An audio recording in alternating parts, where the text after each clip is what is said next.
FM 105.7 and AM 1340, WKGN Knoxville and W289CU Knoxville. Fan Run Radio. A bunch of the people that do this for money believe, do you? I think people that do this for a living are starting to believe, do you?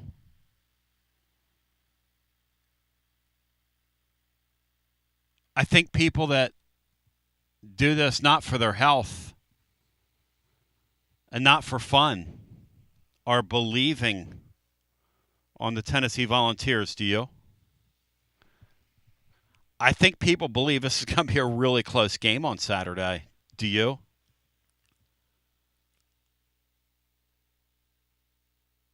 I see this as a real opportunity on Saturday, do you? Tony Basilio on a Monday. Fired up folks prepared to be with you. Man, this is, down through the years when you interview kids that play sports here, they have a saying, and even coaches will say this too. It's why you come to a school like this. That's what they say. Hey, Bino, a week like this, I was talking to Will the Thrill Heflin, VIP play, a few minutes ago, who's going to jump in with us, but on this Monday, because the line has moved precipitously overnight. I want to talk about that. But Bino, the athletes and the coaches that end up at a school like this will usually say, weeks like this are why I'm here. Weeks like this are why I'm here.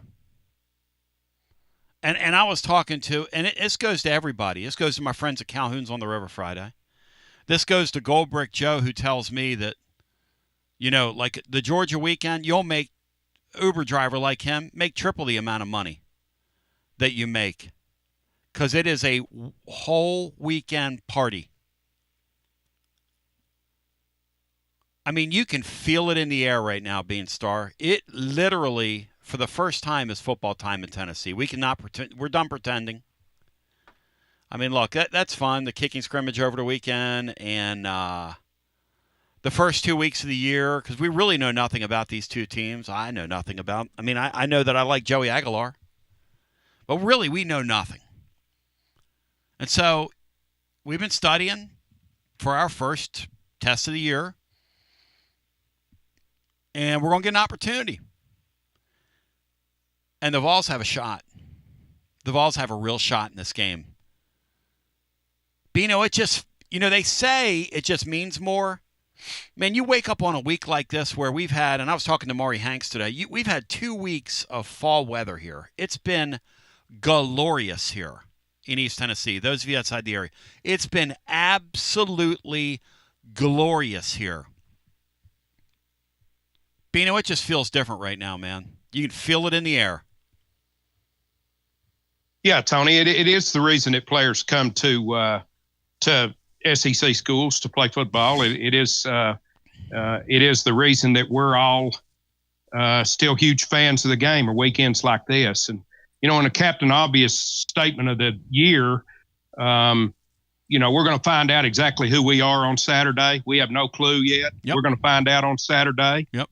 And if we're going to exceed what most of us thought this season was going to be, then Tennessee will be competitive for 4 quarters, unlike what we've seen so far in this series. And Tony, as I've gotten older, yep, it takes a little longer for me to get excited, even a little longer in the week.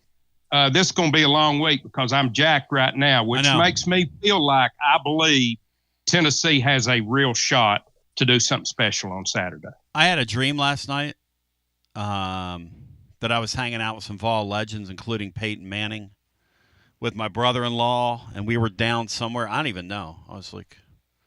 We were like in my hometown. I mean, it's a very strange dream. I got this thing way on my brain like Bino does. And here's what I'm holding. Now, I'm hanging my hopes on the fact that you're playing a quarterback that has not started an SEC game on the road. That's my hopes. Now, do I draw anything from what Georgia's done? People are saying, well, Georgia's Georgia's offensive line, and Georgia's defensive line, and Georgia this. And if you want to draw conclusions on what they did the first 2 games, I'm not going to rain on anybody's parade. But you are kidding yourself if that's what you're doing. If you want to draw conclusions on the fact that through 2 games, Tennessee's played clean, purposeful football, I got you there. I'll go with you on that one. If you want to draw conclusions on the fact that Joey football might be different, okay, I'll drink to that. Tennessee's got a little shake and wiggle in the running game.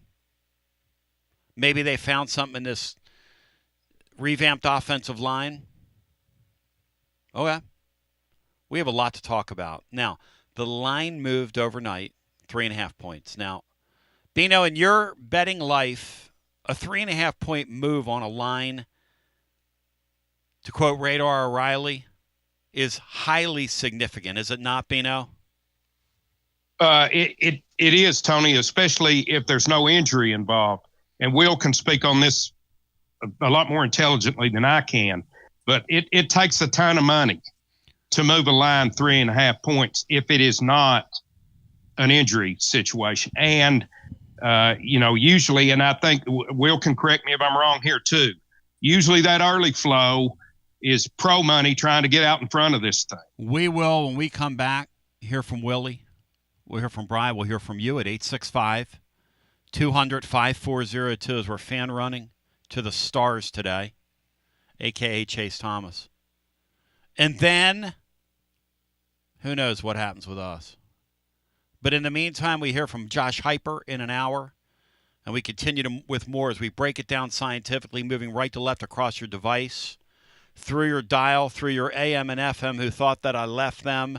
More after this. Are you searching for a great local coffee? I'm Billy with Grade A Grounds. You can buy our freshly roasted coffee online and support a good cause with every sip. Great coffee, greater causes. Visit our website today, gradeagrounds.com. Preparing food for a big gathering can really take it out of you. That's why you need to call Calhoun's and check out their selection of party platters. Whether you're hosting a party for the big game, a reunion, or just an everyday gathering, a Calhoun's party platter is next level. Choose from Calhoun's always excellent chicken tenders, fly with Calhoun's wings, or boneless wings with a variety of dipping sauces, award-winning next-level melt-in-your-mouth barbecue ribs, or delicious spinach artichoke dip, or get one of each. Plus, if you're doing burgers or sandwiches, Calhoun's has lots of side dishes like spinach Maria, baked cinnamon apples, Smoky Mountain baked beans, or creamy coleslaw. Available in pints, quarts, and gallons. And to finish things off, pick up one of Calhoun's great desserts to go, including homemade cheesecake or key lime pie. Calhoun's, simply your go-to party headquarters.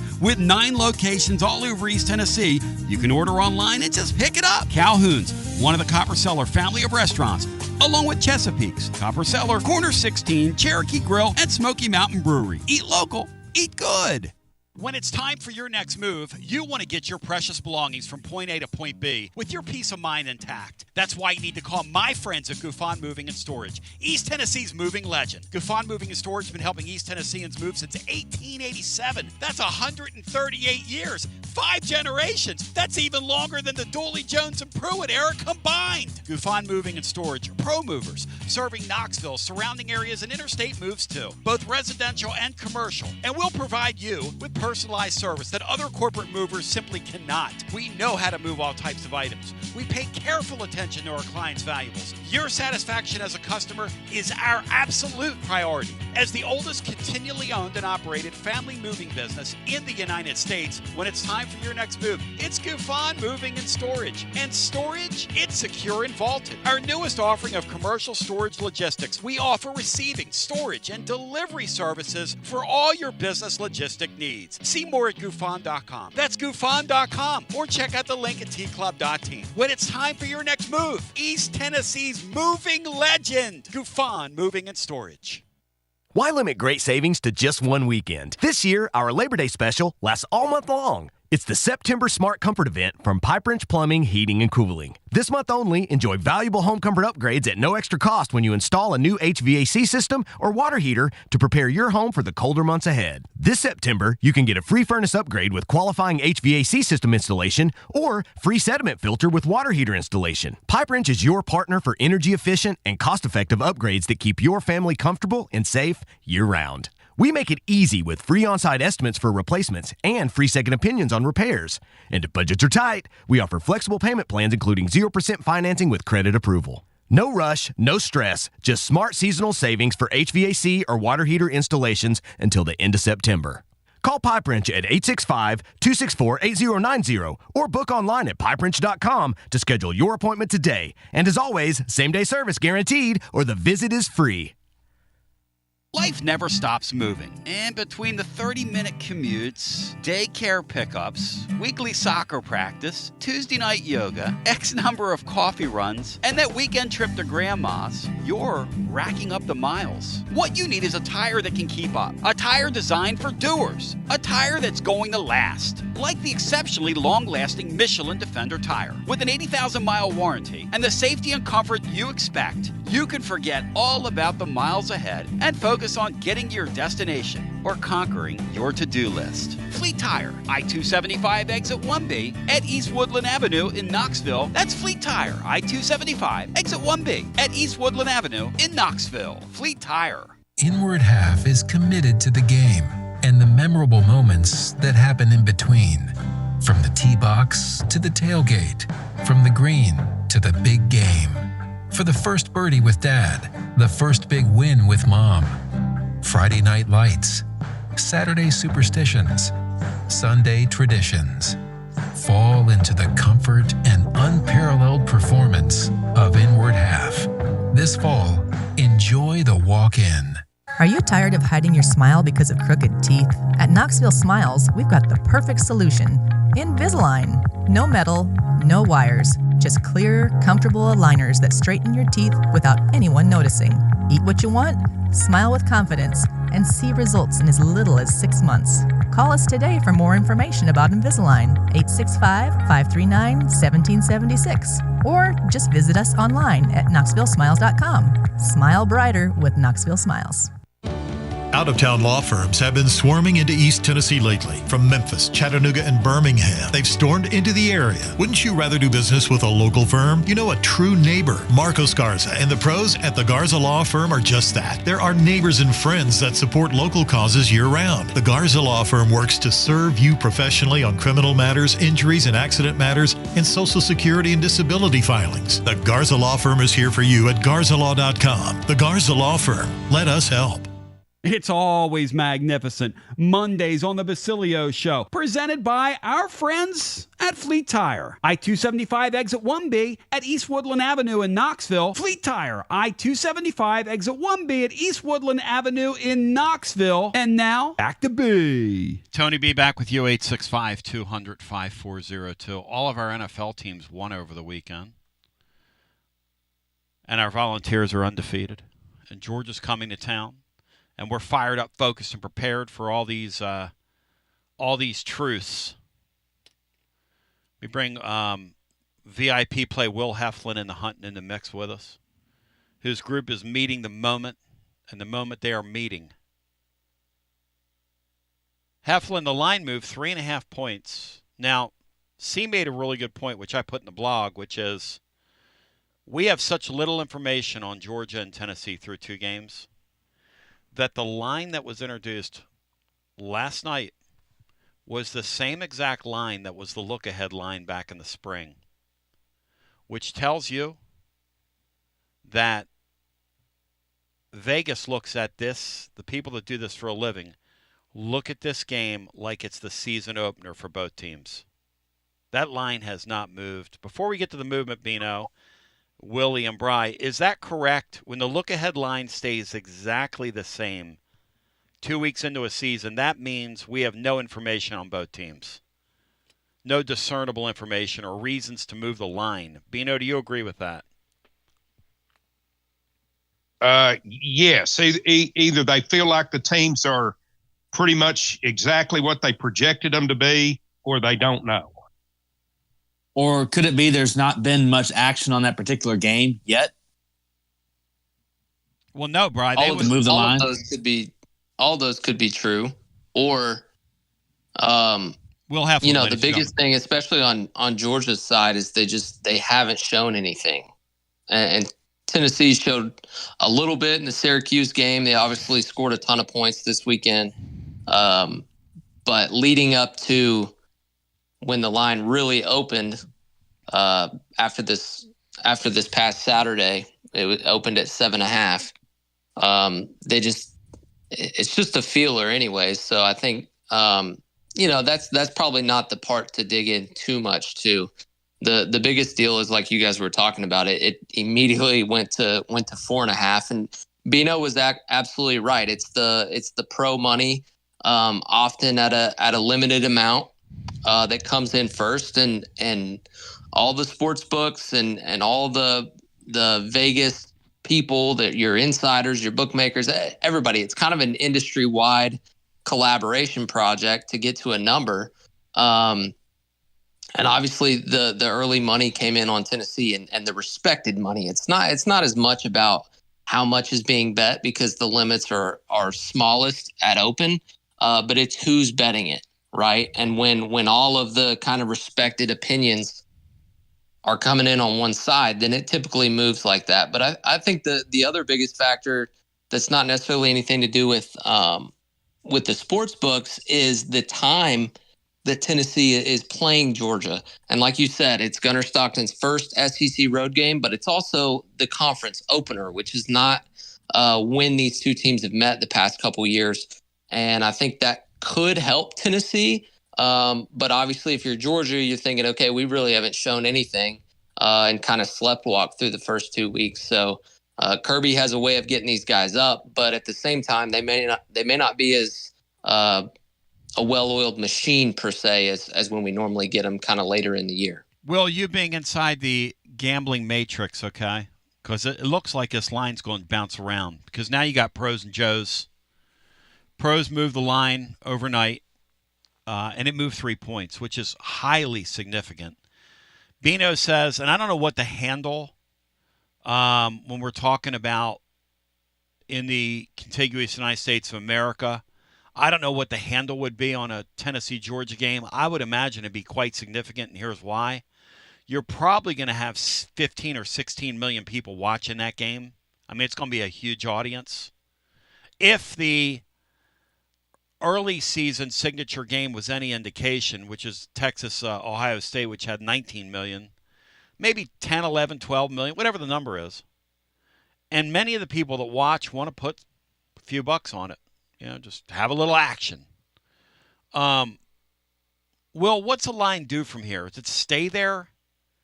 Does it come down some, even by kickoff, or does it move back to the original number? What's your sense of, if you were to predict when we talk on Friday, what would the line do between now and then?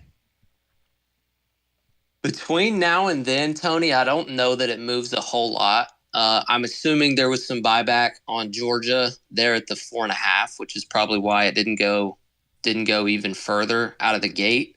And it'll probably stay pretty stagnant. May move half a point here and there throughout the week, but Saturday is when we could see another big move.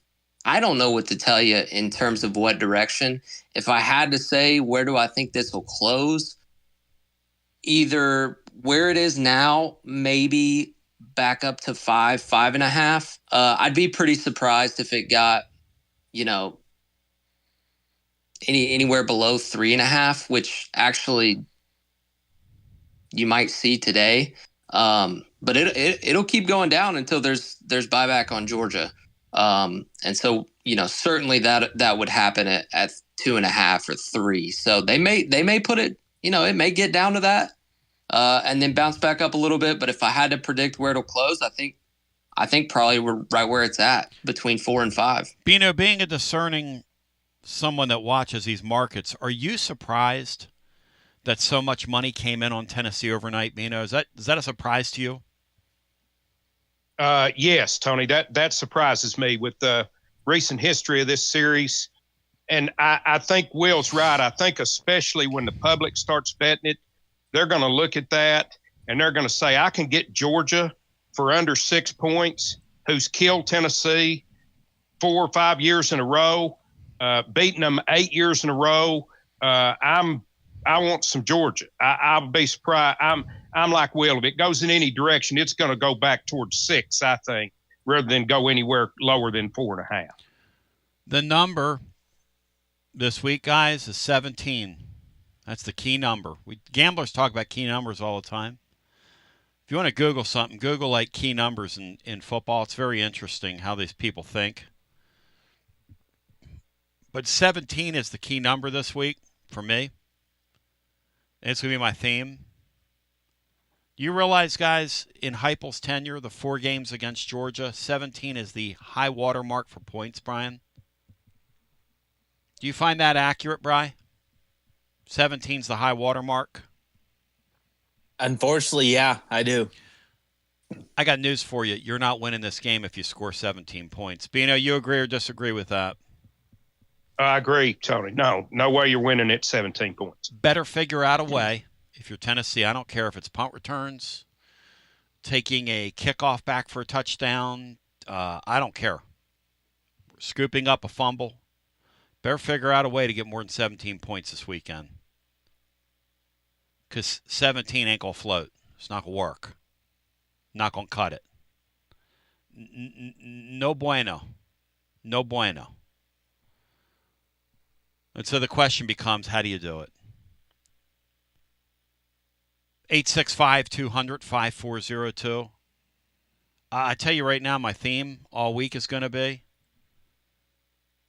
the crowd in Neyland Stadium has to, and Will, this is another component of why I think the Sharps love this thing, because they know what I know, what you know, which is when you get in front of these hostile crowds, well, you know this from pitching, and that heart rate starts racing, and your cortisol level starts shooting through the roof, especially if something bad happens early. Now, if something good happens early, you get everybody a little quiet down, a capiche. But Willie, this quarterback making his first start in Neyland Stadium and lathered up, oiled up Neyland Stadium, and we've had some fireworks in that 3:30 Eastern window, Will, during the Heupel tenure. We've had some really loud fireworks in that window, Willie. That's a great window. 3:30 is a great window. You got time. You got time to get energized if you're the fan.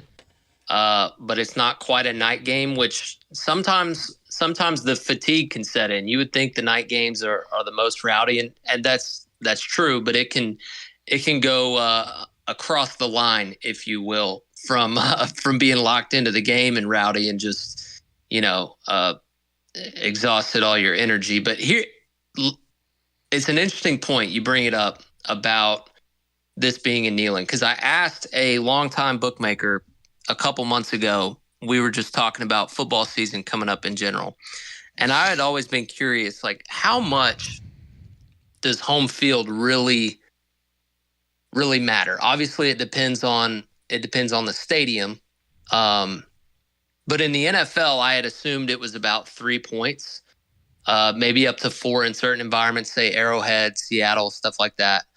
And he told me maybe a couple years ago, a decade ago or so, and now it's more like 2. It's actually come down a little bit. And I was like, well, what about college? You would think that would have an even bigger impact. The bigger stadiums, the kids are younger, more emotional swings in the game. And he was like, yeah, in some environments it can be worth more than that too. But even college, you typically not worth 4 points. This is a game, Tony, where I'd be curious if they were at Georgia or, say, neutral site, would the line have come down that much immediately? I say no shot. And I think the fact that Stockton's making his first true road game start, and we were talking last night, you and I were, and he did start the Sugar Bowl against Notre Dame in last year's playoffs. I don't remember, but I would guess that was somewhat of a 50-50 split. 2 really good fan bases, both kind of far away from New Orleans where it was played. So not a true road environment. This is one of those weeks where, kind of like 22 Alabama, if Tennessee's going to win this ball game, the home crowd and the home field advantage is going to be a huge reason in that. Are you for that? Beanstar, what do you think? Yes. That's interesting stuff. Will, really is.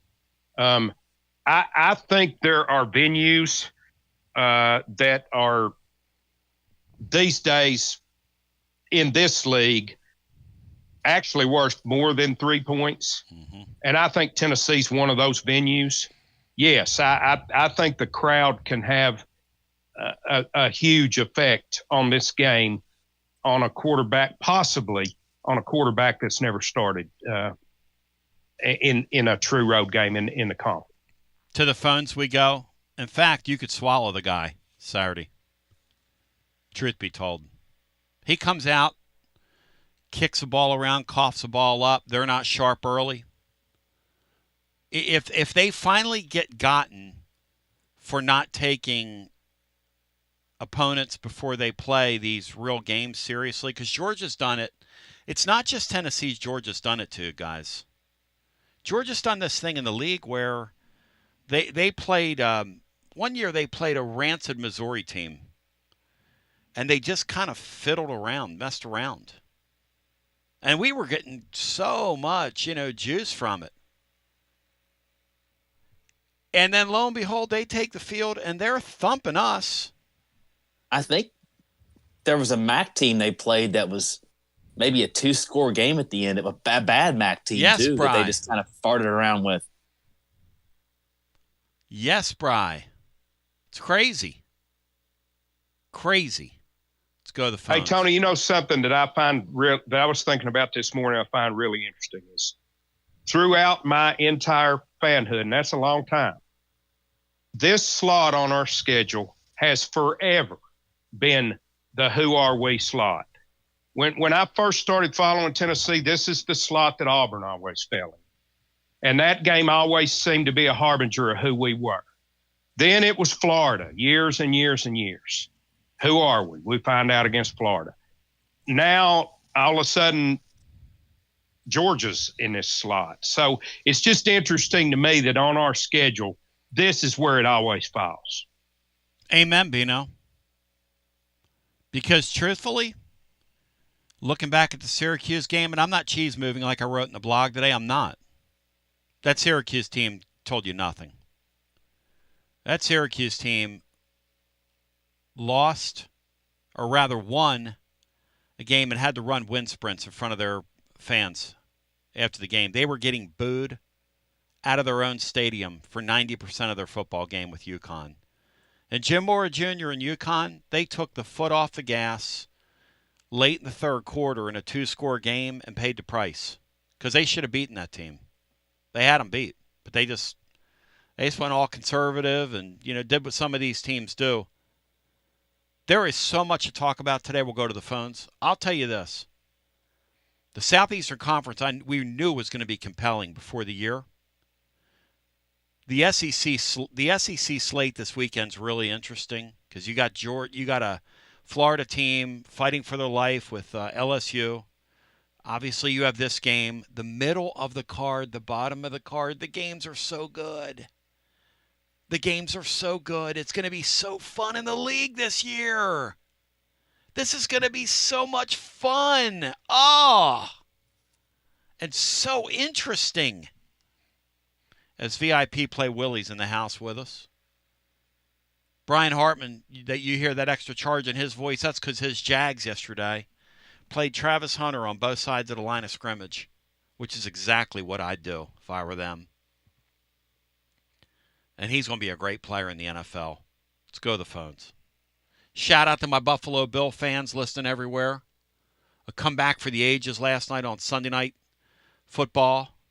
And then a good one on Monday Night Football tonight, an inter-divisional matchup in the Norris division. Let's go to the phones. 865-200-5402 is the numero uno. And let's get our first call in on the TLD Logistics phone lines. Hi, welcome in. You're on the air. Hello, welcome in. You're on the air. Hey, Tony, can you hear me? Yeah, go right ahead. Yeah, hey, so this is Peyton from Gainesville, Georgia. Hey, Peyton. Good to talk to you. Yeah, good talking to you. I've been a long-time listener, and I just felt the need to call in after watching the boys down in Tampa take care of business in the swamp. And I've decided to change my win count. I had us going 9-3, thinking that we were going to lose to Florida. I'm going to go ahead and switch Florida with Oklahoma, which will be the toss-up, because I don't know if Florida's going to win. I can only pencil in one more game that they might win, and that's Kentucky. When you look at Florida's schedule, it's very easy to do that. Here's my cautionary tale. All these teams are still trying to work it out. It took Florida last year 3 or 4 games to kind of get it going. It might be that they're a slow-starting team. I think they're talented. So I have trouble throwing, just like I said about Alabama last week, I have trouble throwing dirt on anybody at this point in the year. However, when it comes to the Florida Gators, their schedule is not going to let them breathe. I mean, when you look down at their schedule, Bino, to this gentleman's point, he's got a really good one, Bino, because there's no breathers on their schedule. Yeah, I mean, Tony, how do you recover when your next 3 games are you go to Baton Rouge to play LSU, you go to Miami to play Miami, and then you have an open date, and then Texas rolls in there, and then you go to College Station. I mean, where is the game where you get back on your feet? And to your point, Peyton, the best you come out of that, the absolute best is 3-3. If you come out of that 3-3, you should feel like $1 million if you're a Florida fan. Yeah, I got one last thing to say. Florida got mollywopped this weekend, and they got 8 more mollywoppings heading their way. Thank you. That's Shout not out to Florida. Directed at the caller, Florida, who, by the way, we kept a light on for him all night on Garzaloff Fifth Quarter Fan Reaction. I kept one line available for him, and he was nowhere to be found. The caller, Florida. Because look at you. Now you don't talk so loud, and now you don't seem so proud. Little Bob Dylan for you. Back to our busy phones we go. Hello and welcome in. You're on our TLD Logistics phone lines on a Monday. It is Georgia week. Get your game face on. Hi, welcome in. You're on the air. Hey, Tony, what's going on, brother? Game face. Hey, Tony, I don't know. There's a level of intensity here that it's in the air. I hope I'm not getting way out over my skis, Basilio, but I'll tell you what, that stadium, it's going to be cranked up to 10, and you're going to plug the amplifier in, Tony. It's going to be one of them days. If something good can happen early, that's right. We got a real shot. That's right. We got a real shot, Tony. The trick is... I took a lot of hope in Watson Browns has preached that it's an era of teams. It's not an era of programs. Mm-hmm. I think Georgia's trying to find out what they got still. I think we're trying to find out what we got. I don't think you beat Georgia with the game manager playing quarterback, Tony. You got to have a playmaker. And after Saturday, we'll know if we got a playmaker or not, Tony. I think we got a real shot to get a signature win Saturday. Now, Josh, let me ask you something, because this is one of my many concerns about this game this week. Okay, I like the Aguilar guy a lot. You know that. I called him Joey Football. I called him out when he signed. I wanted to believe that we were going to have a Disney ending, and I'm for Disney endings. Okay, I'm all for it. The ball where he improvises and throws it up to Matthews. Okay. Somebody called the Garzaloff Fifth Quarter Fan Reaction the other night and said, that's good when you're playing ETSU. You can out-jump that DB. When you're playing a Georgia safety and you feel comfortable throwing a ball like that, it's going to be picked off. We'll see. We'll see. I mean, that's easy to say. Do you agree? That's easy to say. Do you agree? No. Hell no, I don't agree with it. Football's football. You play football. Sometimes you get breaks. Sometimes you got to overcome bad breaks. That's a damn game. Bino, does the That's a game. Does the comfortability with this kid's improvising, where somebody compared him to Brett Favre the other night, his comfortability with improvising, does it scare you a little bit, Bino, in this signature game? The fact that it'll go off script, or is that going to help? Tony, I'd rather have someone in this game that's unafraid than someone that's afraid. I kind of agree that ball doesn't work against Georgia, but that plays more like a punt than it is a difference-making turnover if they make that play. The play that scares me is trying to pick up an errant snap and fumbling the ball and giving someone a short field, or not knowing when to get down when you run the football. Those two things scare me more about Joey than the fact that he's a gunslinger. Tony, what's going to win the game? What's going to win the game is the line of scrimmage. They've dominated the damn line of scrimmage for 8 years in a row, and we've lost. We've lost. So Heupel needs to challenge Ronnie Garner, Tim Banks, and that defense. We have to stop the run and put them in third and long situations and then go after his ass in that stadium with that crowd. We have to stop the run. If we can do that, hey, look out, Tony. Hey, listen, this fan base, a lot of these young guys don't know. In the 80s and 90s, I got used to SEC titles. This program is every bit the damn program Georgia or LSU or anybody outside Alabama's been in this conference. There's no damn excuse to lose to Georgia for 8 straight years. None. If you're going, they've been the ball cow and the standard for the last 4 or 5 years. If you're going to take the damn belt from the champion, you have to take it. You can't play scared. You got to bust them in the damn mouth and go take it and win this damn game. Go Big Ards! Go!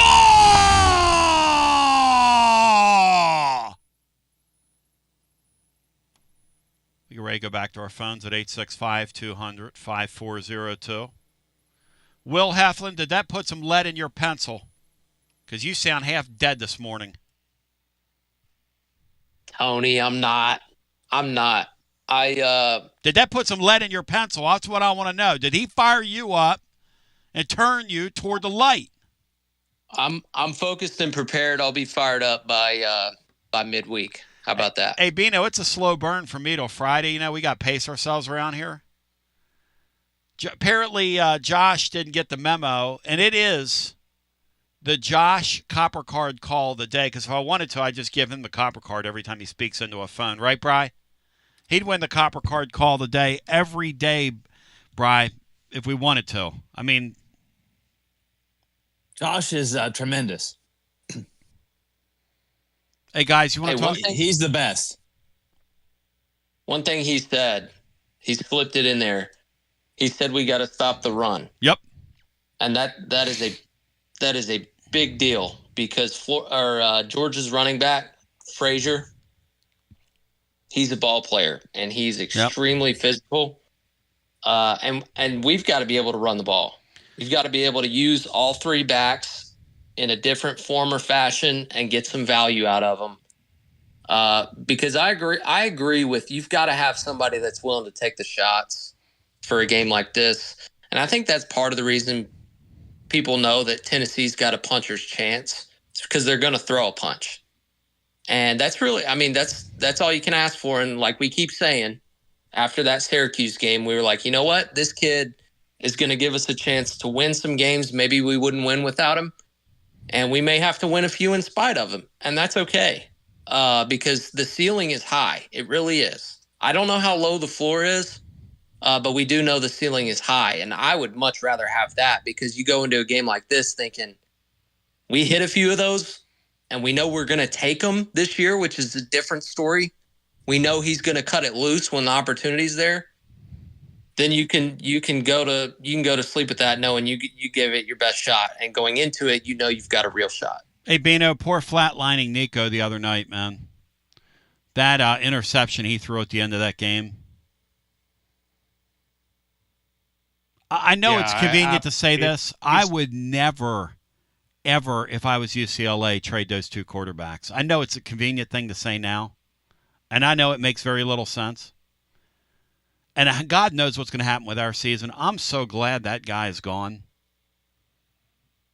He threw the ball right to that safety the other night, Bino. They were getting ready to win the game. They had come back. His defense is the reason they came back. Did you happen to see it, Bino? I did, Tony. Oh, I did. They were going to win the game. Poor guy, man. Yeah, and I feel sorry just for who him. he is, Tony. It's just who he is. And it doesn't seem to matter the coach. Even ours, who was an out of nowhere quarterback that led a team to a national championship. Those guys are all they're all influenced by the way a guy can throw a football standing there in shorts.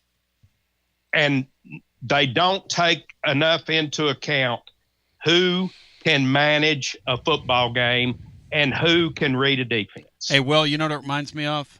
And I'm not placating to you. I'm not sucking up to you, right? But in baseball, these managers and these coaches are so obsessed with velo that they don't worry about who can get a guy out, who can think, who can spot, who can pitch.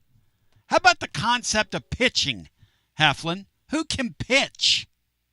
There's a lot of guys that can throw it hard that can't play. There's a lot of quarterbacks that can throw it hard that can't play. Nico happens to be one of them. And I liken this Aguilar guy, Will, to a guy that can pitch. Because now he's a veteran. It's kind of slowed down for him. They're going faster than they have since the Hendon Hooker days, which obviously they did that from the jump. So they knew this kid could handle it. And I bet they probably midway through that summer were probably going, you know what? We got ourselves a guy here that can handle this. Nico, Will, were they going to be able to go this fast with Nico, Will, in your humble opinion? No, not even close. They throttled it down a ton last year, and I don't think it would have been. It probably would have been a little bit faster second year as a full starter, but I think Josh seems more comfortable getting into the flow of a drive. The rhythm is so important for this offense to work. But to your point about the baseball comparisons, I mean, the highest form of compliment that you could give a pitcher, quarterback is similar. In other sports, maybe a point guard, similar. You get called a gamer, and that's a compliment. You get called a ball player, and to me, from what I've seen so far, Joey's a gamer, and that gives you a chance. That it really does. You feel like you're in the fight. We saw two gamers go at it last night who are obviously extremely, really talented. In Lamar Jackson and Josh Allen, but those guys are both gamers, right? You just feel like one way or another, it's going to be tight at the end. And I think when Tennessee gets in these really, really competitive SEC games, knowing you've got a gamer, you just want to have a shot when you get to the end of the game with your guy having the ball in his hands. And what I love about this guy, that's a great point. With Joey, that if you can get him to that, you feel like you've got a good shot. This guy, all he wanted was a crack of light. And Tennessee is his crack of light, and he's going to walk right through that door. And he's got a great opportunity this weekend. Tennessee wins this game. I don't care what he does. He will emerge a guy they're talking about for the Heisman Trophy. Tennessee wins this game. And they have a golden opportunity. They have a Georgia team that's a lot better than they are. They just are. They have better players. But that Georgia quarterback has never played. I'm sorry, Tony. No, that Georgia quarterback's never played a road game in this league. That's a huge deal. Ask the Simmons kid from Ole Miss, who I think got hurt over the weekend. He looked awful at Kentucky. Ole Miss is superior to Kentucky. And if Kentucky can rattle you, imagine what Neyland Stadium can do to you. Good, Bino. And then we go to the phones. I don't want to be a fool here, Tony, because I know that Joey's sitting back there in a rocking chair against our first two opponents. Mm-hmm. And he's got plenty of time. And he's not going to have that on Saturday. But it's the first time in a long time that I've seen since Hendon Hooker left, that I've seen one of our quarterbacks stand back there and process what's going on and go through progressions. To the phones we go. 865-200-5402. Hello and welcome into our next call. You're on the air. Good morning, Tony. This is Jason Stevens from the Tennessee River in Florence, Alabama. How y'all? Great to talk to you, my man. What I know the big subject this week is certainly for our big game coming up, and I don't want to get over my skis, but I think like the exciting caller a couple ago, he was pretty excited and pumped up, and I hope he's right. Hope we take it to him and can stop this big streak. But what I really wanted to discuss was, did y'all watch the last of the USF Florida game? Sure did.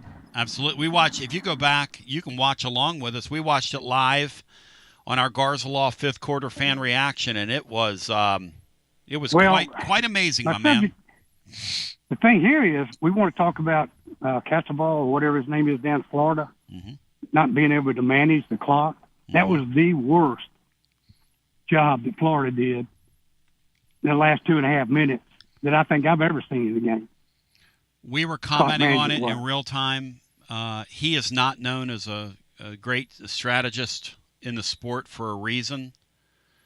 Bino, it'd be really hard to bungle a game more than Florida's head coach did the last 2.5 minutes. That was really bad.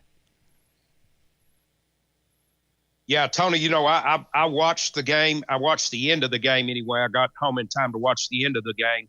But go through a couple of things that you guys saw that brought you to that conclusion. Go ahead, Jason. Well, one thing, they get the ball. It's Florida now. It's got the ball back for 2.5 minutes to go, first down. And I may be wrong here. They may have passed all 3 times, but I know they passed twice for incomplete pass, which stopped the clock. Correct. And South Florida had to use one of their 2 timeouts, but they still got 1 timeout, and they got the 2-minute timeout. That's right.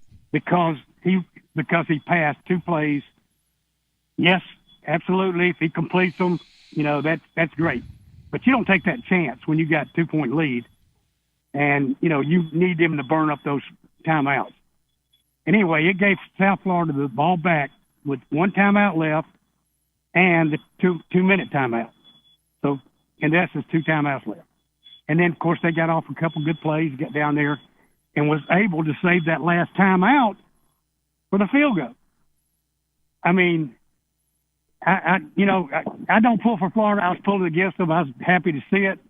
But when he threw that ball 2 times, when they had the ball, and I thought, what are you thinking?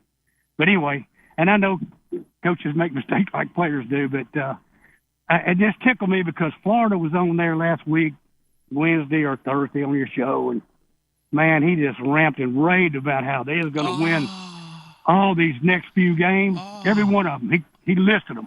We're going to beat South Florida. We're going to beat Miami. We're going to beat A&M. He just he was crazy. And so anyway, I got a little bit of a joy out of how you do when Florida loses or Alabama loses. Loving every minute of it. Thank you, my brother. Yeah. And you bring up a great point. He completely mismanaged it. We were watching it real time. Matt said, "Could you do a worse job with your clock management than that?" When we come back, Florida's in the soup. And how alive is Oklahoma? Oklahoma wakes up today with the realization, and we've talked about this in the offseason, you are your schedule. Tennessee's schedule gives Tennessee an opportunity this year to do things that several of you thought were possible that I didn't this season, because I didn't think Tennessee could get to a playoff this year. And I still don't know if I do. I'm kind of crawling with this team before I can walk, if that's fair. Oklahoma wakes up today, a Beanstar, with the realization that all 13 of their opponents, all of their SEC opponents left are ranked in this week's top 25. Yeah, thanks, SEC. Is there a schedule in the Big Ten where you could say that? Let me help you out. No. Is there a schedule in the ACC where you could say that? No. Is there a schedule in what's left of the Big 12 after the weekend where you could say that? No. How about Mississippi State, Bino, beating that Arizona State team? We keyed on that game last week. I never dreamed in a million years that Mississippi State could throw the ball vertically, could look like that. And for them to let that kid get behind them at the end of that game was one of the craziest things. It's why we love college football. There's no reason to let that guy behind you there, Bino. I know one thing. There's no one involved in Arizona State sports that is ever going back to Starkville. Those cowbells and all that stuff, they had to feel like they had landed in on a different planet or something. And poor Mike Keith. I mean, can you imagine sitting there for 4 hours trying to call a game with that clanging, click, clack, clanging? Because I'm doing the 4-box, because I have YouTube TV, so I'm watching the 4-box, which is one of the great inventions to modern man. And on the 4-box, you don't have to have the click clang. You get off the game, and it still shows you the game. That's what I did the other night. But for a second, I had it on the game, and it's going, Bino, that noise that it makes, it would put me in the insane asylum. And why do we still allow them to do that? They're such a bunch of, what do you call that? It's horrendous. It's like going to a New Year's Eve party loaded on acid, and that's what you would listen to for 4 hours. You worry about a Heupel stinker. I think that game will get their attention now that Mississippi State should be 4-0 going into it. We'll see if that matters or not. Oh, no, that's going to have their attention. Brian. There's no way, We're going to be wide awake. Well, you better be, because it's going to be a nighttime game down there, and those people, whatever they are, you talk about a group that's going to be fired up for a game. You talk about an opportunity. Gah. And Joey Football is going to have to listen to that. So we continue with more. God, what a compelling SEC season this is. It's the best sport on the planet. VIP Play. Will's hanging out with us today. You go over to VIP Play, use that promo code TNTony. You tell them Tony sent you. It's incredible. We continue with more after this. Whether it's baseball, football, softball, church groups, or schools, if you're raising money, do it with locally roasted Grade A Grounds coffee. I'm Billy Miller, a Vol alum and Knoxville native. You keep 40% of sales, and we donate 5% back to our East Tennessee community. Get started today by visiting our website at gradeagrounds.com. Score a TD every time with T3 Vodka. T3 is Tennessee's premium vodka, handcrafted with passion, precision, and a whole lot of pride. T3 Vodka is taking the Volunteer State by storm. T3 Vodka, handcrafted in the majesty of the foothills of the Great Smoky Mountains, where quality isn't just a promise, it's a way of life. Filtered 10 times and 80 proof. T3 Vodka delivers a smoothness that's unmatched. This dedication to excellence has already earned T3 Vodka prestigious accolades. T3 is a 5-time gold medal winning vodka and the 2025 SIPS Consumer Choice Award medal winner.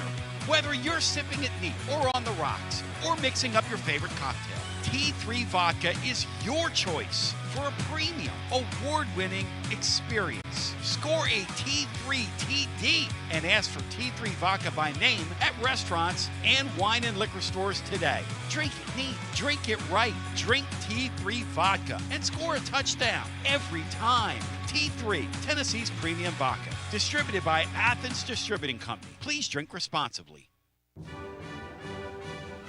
Basilio here. No one does it like Alumni Hall. I'm here to tell you, living Vol fan, only one place that's the best place to shop for Tennessee gear, and that's Alumni Hall. The best and largest selection of Tennessee apparel for the whole family. Top brands like Nike and Champion, Columbia, Peter Millar. Load up on hats, accessories, Yeti, all your tailgating necessities. Download the Alumni Hall app, click account, and it'll tell you how much Hall cash you've earned. You earn $10 in rewards for every $150 you spend. Alumni Hall, with physical locations in Murfreesboro, Bristol, and 3 locations in Knoxville, now open in Johnson City. Pop into Alumni Hall and get ready and tell them Tony B sent you. Hi, I'm Jim Simpson, owner of Simpson Meats. When's the last time you grilled a really good burger or steak? One your friends still talk about. Our goal at Simpson Meats is to make that happen every time you have a cookout. All of our cuts of meats, steaks, burgers, briskets, and pork are always fresh, flavorful, and sustainably sourced. We are family owned, so we know the importance of knowing how and where your food is raised. We have been putting quality first since 1888. Visit our butcher shop off Lovell Road or online at simpsonmeats.com. Okay, so we really need uniforms and equipment for this season. Can I trust you with that? Cool, I'll just order them online. What? Yeah, I'm gonna hop online and I'm gonna get them ordered. Hold up, that's not a good idea. We shouldn't just spend money on some random online retailer, okay? I mean, it seems pretty convenient. Trust me, it's a terrible idea. Let me simplify this for you. SM Athletics. Okay, how do you pronounce it? SM Athletics? They're the go-to for uniforms and equipment, whether it's for universities, high schools, youth leagues, you name it. So why wouldn't you rather go with professionals who can guide us through the process, design the perfect uniforms, and deliver the best equipment? Yeah, I guess that makes sense. What's the name again? SM Athletics. Right. It's definitely smarter to go with a company that emphasizes customer service, fair pricing, and, of course, excellent products. Exactly. So, yeah, I guess it's settled then. For uniforms and equipment for all sports, it's SM Athletics. Yeah, it's another day, but what kind of day is it really? A day of doom scrolling? Laundry day? Nah, it's a White Claw day. Light and refreshing tasting, uniquely cold way filtered. There's an iconic flavor for everyone. So grab a pack, grab your friends. Make the most of each day with those who matter most. When you're together with White Claw, every day is a once-in-a-lifetime experience. You just gotta grab it. White Claw. Grab life by the claw. Please drink responsibly. Hard seltzer with flavors. White Claw Seltzer Works, Chicago, Illinois. Got a problem tree looming over your home? Call ECR Total Landscapes. Whether it's trimming, removal, or storm cleanup, our certified pros get the job done safely and efficiently. We're licensed, insured, and ready 24/7 for emergency calls. Big or small, we cut them all. ECR Total Landscapes.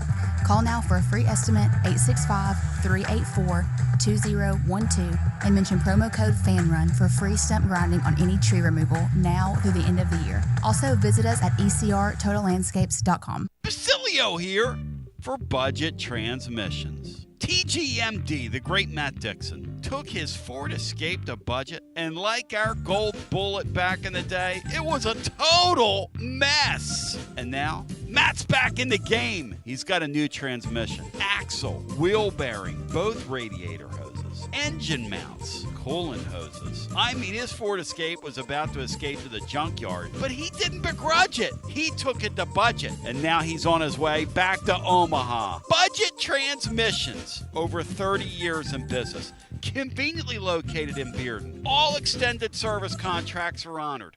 A gold certified Repair Pal member. 865-584-4391. 865-584-4391. Budget Transmissions. Don't begrudge it. Take it to budget. Hey there, Basilio family. Jennifer Morris here with Keller Williams Realty. The countdown to fall football is on. Is your fall plan missing the perfect home to watch the Vols make another playoff run? If a new view is on your game day checklist, I'm ready to help you find it. Don't wait until kickoff. Give me a call today at 865-694-5904 or visit my website at nextmovesmokymountains.com. That's nextmovesmokymountains.com, and go Vols. Josh Collins at Collins Insurance Agency. At Collins Insurance, we strive to ensure our customers receive better coverage along with bigger savings. Our community is important to us. We want to provide exceptional service to our customers. Anybody can provide great rates, great coverage, but can you also get great service? And hey, don't just take my word for it. What's up, everybody? Zakai Ziegler here. My family turns to Collins Insurance Agency for the best service, coverage, and price. So don't just go online and get some random insurance. Experience the Collins Insurance difference. Like he said, experience the Collins Insurance difference. CollinsInsuranceTN.com. CollinsInsuranceTN.com. And hey, their Mama's Easy approved. CollinsInsuranceTN.com. Thank you to Josh Collins and ZZ. One more thing, Tony. Go Vols. It's always magnificent. Mondays on the Basilio Show, presented by our friends at Fleet Tire. I-275 exit 1B at East Woodland Avenue in Knoxville. Fleet Tire, I-275 exit 1B at East Woodland Avenue in Knoxville. And now, back to B. And B is me, and we're back with you. Tony B, back with you. 865-200-5402. Let's keep it live and legal, as we're an hour away from the Chase Man. You're listening to FM 105.7 and AM 1340, WKGN Knoxville, and W289CU Knoxville, Fan Run Radio. Fired up, focused, and prepared for hour number 2 on your Tony Basilio Show. Pumped to be with you. Jacked up, stacked and back. Shout out to VIP play Willie, who left us during our timeout. Bino, I like old VIP play Willie. Well, I think Willie's got a future. Willie helps us with our baseball coverage in the spring. He and Matt Dixon on Garza Law, Tennessee Baseball Extra Innings. It's hard to believe that we're right around the corner from Garza Law, Tennessee Basketball Overtime. We bring you overtime shows after all these sports. We work a little harder. Somebody told me yesterday, saw somebody in the park. They said, Tony, you did 4 hours after the East Tennessee State game. What is the matter with you? And I said I would have done more if my back wasn't hurting. Bino, share with the living listener what we were just talking about during the break, and then we'll go back to the phones. I was telling you, Tony, how strange it is that this new transfer port, the first thing that we saw was when everybody had their own podcast, then all of a sudden you couldn't see a minute of practice, anything that meant anything. And I guess I understand that. And now there's a new level where teams are so afraid of someone poaching players from their roster that you cannot find a depth chart anymore. In my preparation, I've always gone to our next opponent's game site or game notes and grabbed a depth chart so I could look at it and see who's who on their team. It's not just here, Tony. I went to Georgia's game notes. There's not a depth chart anywhere. Can't find one. These guys need supervision in the worst way. Look, I think the NFL is a totally overrated product who's done a wonderful job of marketing itself. I really believe that. Pro football compared to college ball, no comparison to me. The NFL would never stand for that. These college coaches have way too much power. Way too much power. And they're not supervised. And locking your fans out, Bino, doesn't grow your sport. That does not grow your sport, Bino. I agree, Tony. I agree. I don't understand how an NFL practice can be wide open and a college practice is just closed. From a coach's standpoint, I do understand that when every Tom, Dick, and Harry has got a phone and can film anything that you're doing in there, I understand that. And this depth chart thing is kind of specific to college because there ain't no pro team can come in and just steal somebody off your roster basically mid-season for the next year. Ain't that the truth? I'll tell you this, and I told you this before. This Joey McIntyre guy is going to get overtures from other teams because he looked really good Saturday, if you watch that. Sean Sinclair made a good point on our post game the other day, which is Tennessee threw 3 quarterbacks out there, and all of them were crisply executing the offense. Now, the Merklinger guy threw his interception for a touchdown. In a real game, that's what would have happened. And he had a bad camp, and that's kind of what he did. No offense to him. I'm not knocking him, but that's this McIntyre guy, Tennessee found a quarterback in him. They got what Orange Throat today called Josh Heupel lucky with him. Because Josh Heupel's gotten Josh Heupel lucky twice now. Bino used to call it Bruce Pearl lucky. The Hendon Hooker thing and this deal with Joey Aguilar, this thing with Joey Aguilar, if it pans out, and it looks like it might from here, might be the biggest stroke of luck we've seen in sports in a long, long time. You imagine, Bino, if they go on and have like a 9-3, 10-2 type year, which looks like it's set up for that, and this kid plays well, you imagine how Joey football is going to be regarded around here? Yeah.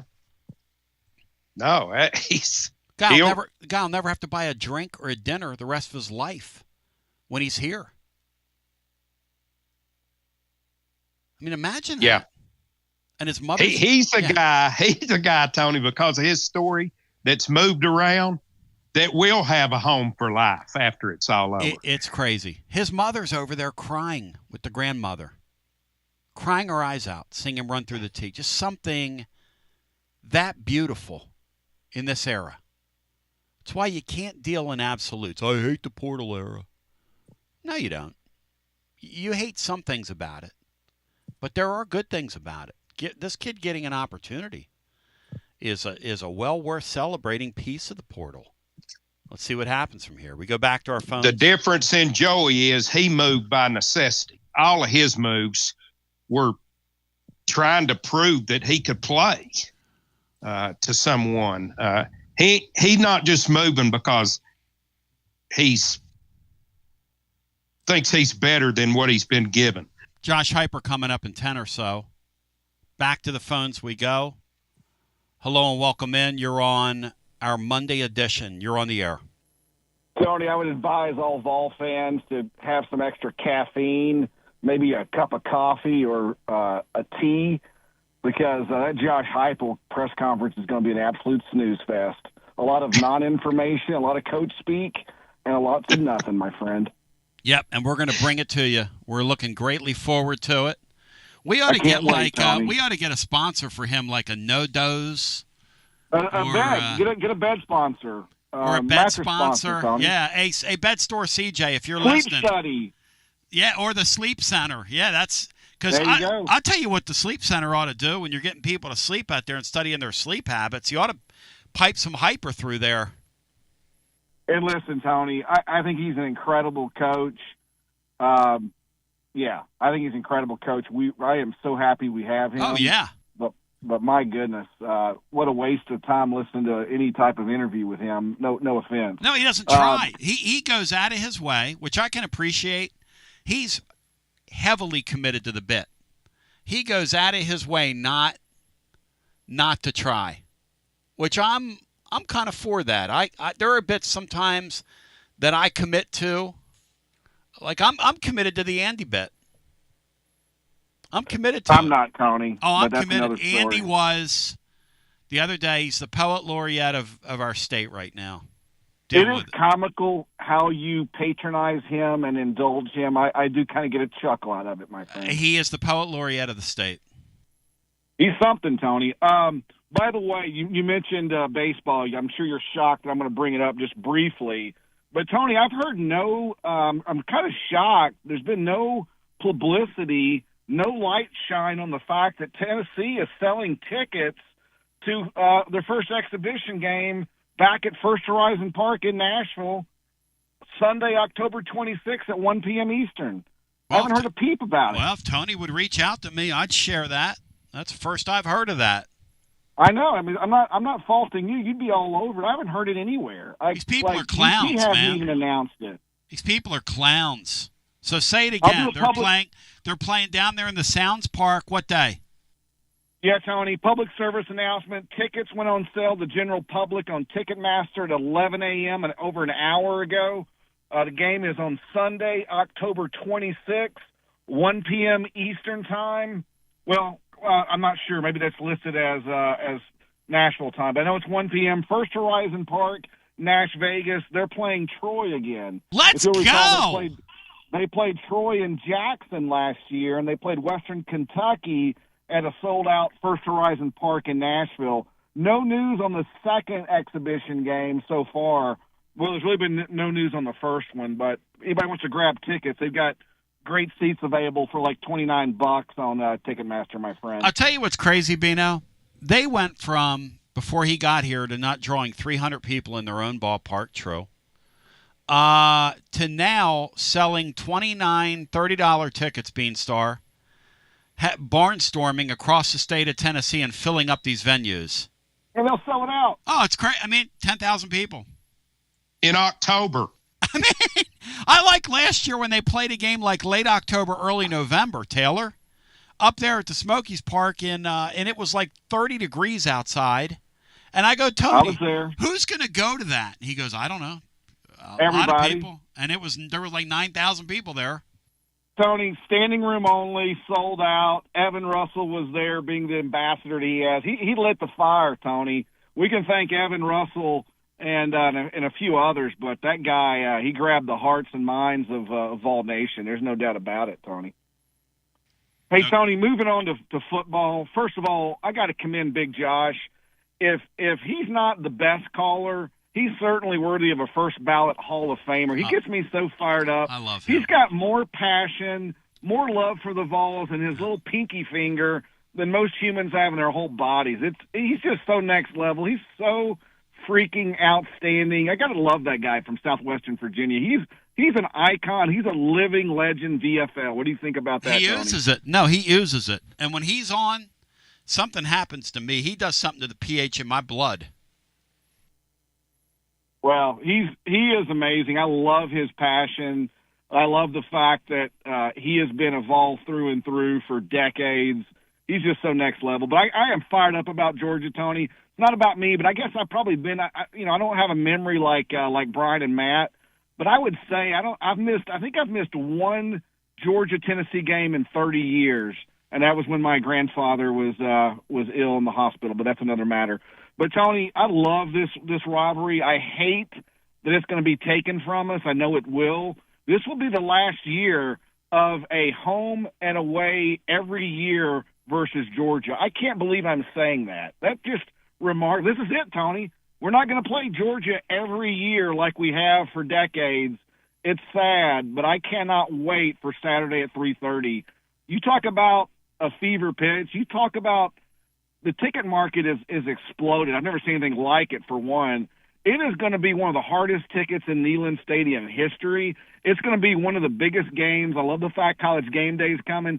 Tony Aguilar is a gamer. One of the most athletic plays I saw in person on Saturday, he was being tackled on his way to the ground and made a throw to the running back, a perfect throw. He can ad-lib, and he gets it. Bino, I hear you. He's had all day in a rocking chair back there these first two games. It's going to be much different against Georgia.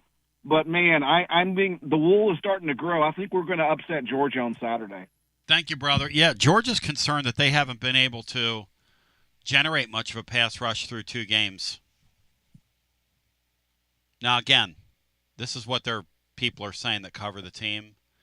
Bino, do you buy that Georgia can't generate a pass rush, or do you buy that they've been as vanilla as Josh Heupel at a press conference through their first two games, purposefully? Like he is purposefully vanilla. If I were Joey, I would be prepared to be under duress much more frequently than he's been first two games. Yes. Because these people that think that they're struggling to get a pass rush, you got to be kidding me. You seriously, if that's you got to be now. Maybe they'll play the game, and maybe Georgia stinks up front. But this will be the first time Georgia stunk up front since Kirby's been there. Just saying. Back to the phones we go. Hello and welcome in. You're on the air. Hey, Tony. It's Josh in Dallas. How's it going? Hey, Josh. Welcome in. Hey, Bino, what about your Colts, man? I didn't think they looked that good. I watched a little bit of that game yesterday. They look like they might have a good year.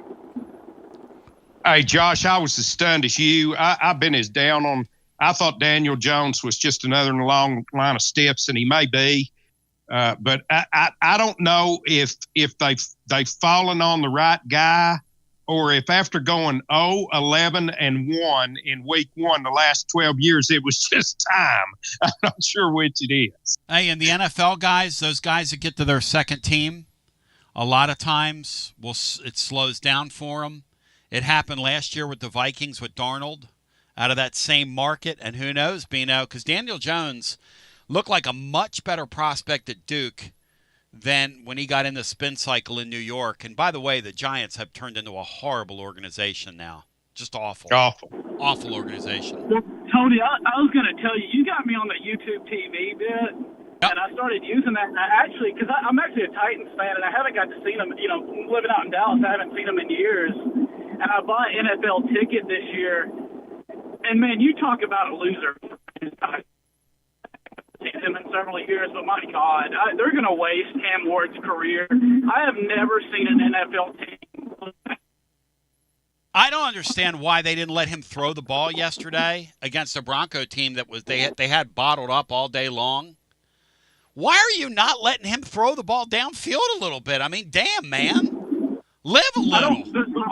The offensive line. And that offensive line is dreadful. Yeah, and I don't know why they're building a stadium for that damn team, man. If it was me, man, I'd just sell the team at this point. They're like the route they're going. But, man, you talk about loser football, though, man. I haven't seen them really since they've had Derrick Henry and A.J. Brown and all those guys. But, yeah. man, you talk about a franchise that has just given up. I mean, that's the definition of it there. When they gave A.J. Brown to the Eagles for next to nothing, and I was on the air at the time. I said, what are you trying to do, give us a Super Bowl? Guess what they did? They gave us a Super Bowl. You think the Eagles win the Super Bowl without A.J. Brown? The answer is no. That shows what ownership can do to a team and just gutting a team from the bottom. And it's sad that it's gotten to this point because, I remember the days of like Eddie George, Steve McNair, growing up, going to those games. Just how much the ownership has destroyed that team. Yes, you're right on the money, my brother. Right on the money.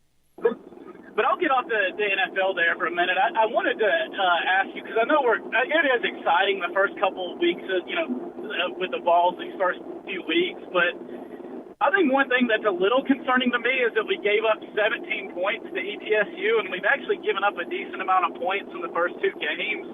And I didn't get to watch the game because there was no, I don't have the streaming service for it. But I haven't heard a lot of people talk about that, about, giving up 17 points to ETSU. He's going in and out. Did y'all make out what he said there, Beanstar? I'm sorry about that. You're jumping in and out on us. Say that one more time for me. Yeah, I'm sorry. I'm traveling today. But, yeah, I haven't heard a lot of people talking about us giving up 17 points to ETSU, and the first game we also gave up a lot of points. That was just, I'm excited just like everybody else these first 2 weeks, but that's a little concerning me, the points that our defense has been giving up. And listen, I appreciate you, brother. Thank you. I love a Titan fan living in Dallas. It doesn't concern me at all because I don't draw anything from those first two games. I think this is a clean slate on both sides of the line of scrimmage. There's some things we've done offensively I like. Defensively, you're not going to know till you play Southeastern Conference teams. Look, I think our secondary is going to hold up, but you're down two corners, and Ricky Gibson's not going to play this week. So you're down two corners, and who the heck knows? Safety play, will Georgia, like they've done in years past, move our safeties around and, get us in electric football sets out there? It's possible, Bino, if their quarterback can execute. It's possible. I don't worry about our second and third team giving up points to ETSU, though. I just like I can't draw anything from our offense in that game, I can't draw anything from our defense in that game. What do you guys think? Is that fair? Yeah, it's going to be a different animal from here on. Yeah, it's real now. Yeah, just this game alone, Tony, I'm actually more concerned with how we are able to move the ball against Georgia, which we haven't been able to do, than I am how they're going to move it against us. Back to the phones we go. 865-200-5402. We're waiting for Josh Hyper. Hello and welcome into our next call. You're on the air. Hey, Tony. This is JB from Western North Carolina. Welcome, my man. Great to talk to you. Yeah, I want to compliment you. First of all, I've called into a few talk shows in the past, and I called into yours about a week and a half ago. But you do put people at ease, and that's when they call in to talk to you, and that's good. There used to be a song on the radio up here years ago. I think it was the local DJ that would play it, and it was titled "Nothing Could Be Finer Than to Be in Carolina in the Morning." I would say that Rocky Top is the tune that would fit in front of that, as far as I'm concerned. But I will say this: I, like a lot of other people, are anticipating this Georgia game. And I think that it's probably already been said on your program this morning, but I will say it again. I think that we need to obviously rush their quarterback as much as we can, be it blitz or just extreme pressure, and see what he can really do in the pass game. And I agree with you. As long as we score points, maybe it was your co-host Bino said, as long as we score points, let the defense work it out. It may be another week of growth for them, but it'll be exciting to watch. Thank you, my man. I'll tell you this. Residents of both North Carolina and Tennessee, especially where you are extremely blessed, man. And because that's beautiful there. And as for putting people at ease, I love and celebrate people. When we go out on Fridays and we see all these people that come from all over the country, a gentleman stopped me from Florida the other day and said, man, I came here today because I wanted to meet you. And I hugged him and I said, hey, I hugged a guy and I said, listen, that matters to me. You're watering my soul right now. And so we all share this thing. We all love this thing. To me, the fellowship of the moment and this Tennessee thing that we all kind of share, it doesn't matter where we live. Because, look, I'm a consumer as well as being a professional at what I do. And so there are times where I close my eyes and listen to Philly radio, and I close my eyes and I think about being a little kid and being in my basement, listening to baseball games. And there's just something magical about our medium that it just takes you home. It just connects you, you know? And I want to be that conduit, so I appreciate your kind words. As for this weekend, Tennessee better score more than 17 points, or we're going to be on here having a funeral next weekend on the air. Yeah, we definitely do not want a glum program come next week. No. But I would say this, too. You commented about listening to Pennsylvania or listening to the Philly radio when you were a kid. I remember listening to the Red Zone radio when I was a child of the nighttime, and that was played out of one of the stations there in Knoxville. I won't say which station because it may be another station that you're not on, but those kind of memories, they bode well for all of us, and that was part of what formed me as even a UT fan was listening to the Vols on the radio on Saturday. 700 WLW back in the day. Thank you, my man. The magic that John Ward brought to the table. The guy's a legend, just like the legends at the microphone right now. Here he is, presented by the Bed Store. CJ, what's up? Josh Heupel. How's everybody? Pleased with what our guys did last weekend, and today's about getting better. They were great in the building. Obviously, we know the test that we have in front of us facing a really good Georgia football team. It's a great weekend, opportunity for game day to be here on the biggest stage in college football, and while that's going on, get a chance to also recognize and welcome back one of our own, and John Henderson, College Football Hall of Famer, one of the greats to have ever played the position, and certainly one of the greats here. And it'll be great to have a bunch of his teammates back here as we get a chance to celebrate him too. Checker Nealon, anticipate our fans helping bring in the Nealon effect here and create a great atmosphere on Saturday afternoon. So looking forward to the contest and the preparation during the course of the week. Open it up. Questions? Start at front. It's just right here in front. How do you prep for a guy like Gunnar Stockton, who really has such a limited experience, just his first full year as a starter, and they've only played Marshall and Austin Peay? How does your staff find unique ways to scout a guy like that for such a big game? He's played really well. You look at him this year, he's taking great care of the football. He's been accurate with it. He's got the ability to be extremely mobile and extend and create plays on his own. You got to do a great job of applying pressure, but still bottling him up inside of the pocket, not letting him get outside of it. And if they choose, he certainly can be a part of the quarterback run game as well and try to tilt the numbers. So huge test for us defensively. Communication will be important. All the shift trade motion before the snap of the football as well. We got to be at our best.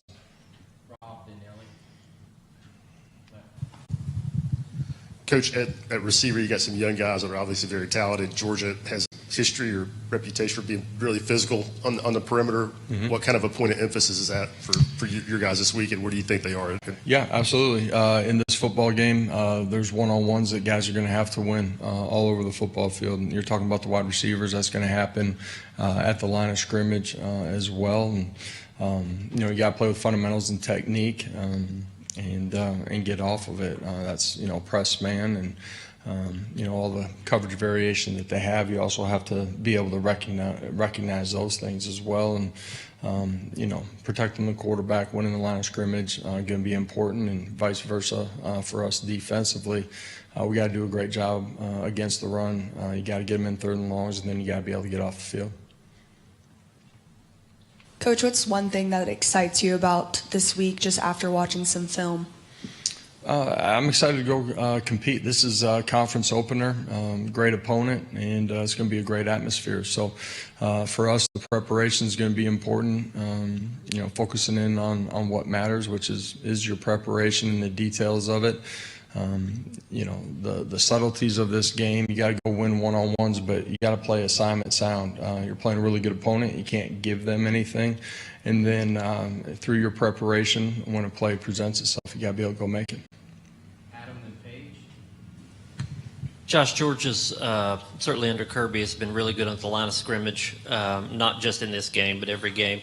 How much of that physical style is personnel? How much of that is philosophy and scheme? Well, they are extremely physical as a football team. They're well coached, across the board. But the line of scrimmage, the combination of those things with their skill sets, their talent, the athletic traits that they have, I think it's a combination of all those parts. How much of an emphasis are you putting on ball security when it comes to maybe some of the passes by Joey that look a little high, or just not being able to keep control of the ball in the pass game? Yeah, ball security will be important in this one. It's a game of limited possessions. You got to maximize your opportunities. The ball is everything. You can't give them short fields, and you got to maximize your opportunities when you're on the plus side of the 50 as well. And that comes in the form of the guy that has the ball in his hands. As far as our skill players securing it, it's the quarterback taking care of it in the pass game, being decisive and reading things the right way. It comes in the form of protection too. So it's all 11. They got to do a great job of it. Sam and Elijah. During pregame last week, Lance Hurd led the offensive line huddle and was very animated and emotional during his pep talk. How have you seen him take on that leadership role, and why is it important that he has? Yeah, a lot of new guys in there. He's one guy that had time on task inside of our program.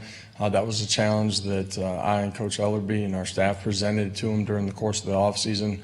Lance has grown a bunch in the time that he's been here. Came in as a transfer, really 6 months into college football.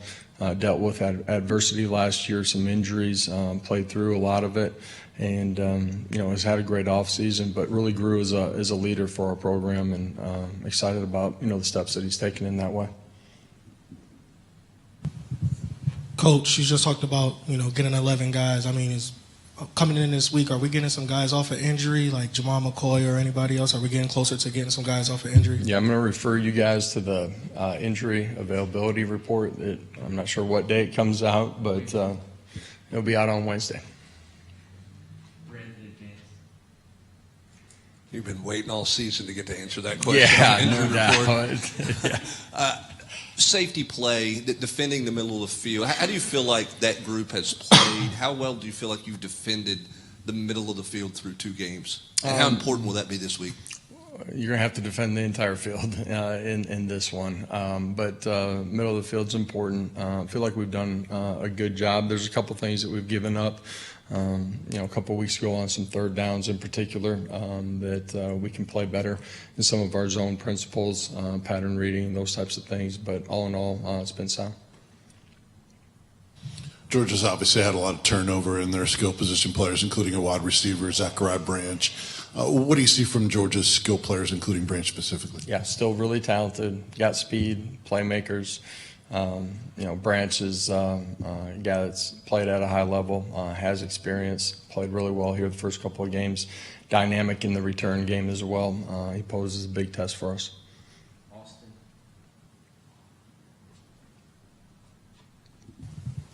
During your time here, it seems like y'all have hit on transfers more than you've missed. I mean, it feels like that a lot of your players that have come from the portal, and they've not necessarily been the biggest names coming in, but they've been, household names when they leave here. Why do you think that is, and what is it about maybe this group of Star, and obviously Joey's coming in, but I mean, Colton Hood, Pendleton, all those players that have allowed them to have success? Yeah, through the recruiting process, and the portal recruiting is sped up. I think our personnel staff, our coaches have done a great job. Background identifying the traits that we look for in recruiting, not just portal guys, but high school guys as well, and been able to attract the right player and the right type of kid here.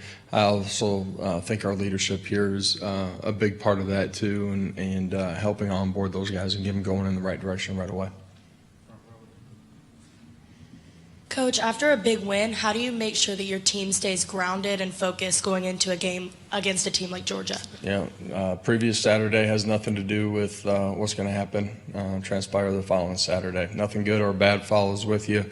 You got to learn from your lessons, and your preparation practice take you to a position being ready to go play at a high level. And in this one, the details are going to matter, and that comes in. Your fundamentals, your technique, your eye discipline, everything post-snap can be really important. With this game being earlier in the year than it has been, is there any difference in preparation? Is there any have to maybe adjust more on the fly because you don't have as much to study and prepare for with them playing 2 games and you guys only playing 2 games against the opponents you played? Yeah, I think all of your early season games, we talked about it before week 1, after week 1 too. But even at this point, there's less, current video of, what they're doing. And so communication adjustments are important in this one. That's your players on the field. It's also your coaches and players together when you get to the sideline.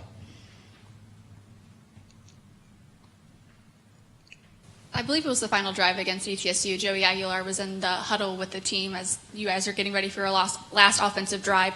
What is it about Joey, and how special is it to have a quarterback like that even at the end of the game, he's very actively in the huddle? Yeah, great teammate. That's who he's been from the time that he got here, developing relationships as he was first onboarding into our program, and certainly a guy that cares about the guys that are around him, and to go cheer on the other quarterbacks, the other young guys that were getting an opportunity, speaks to who we know him to be on a day-to-day basis, and I think that's important in your leadership from your team.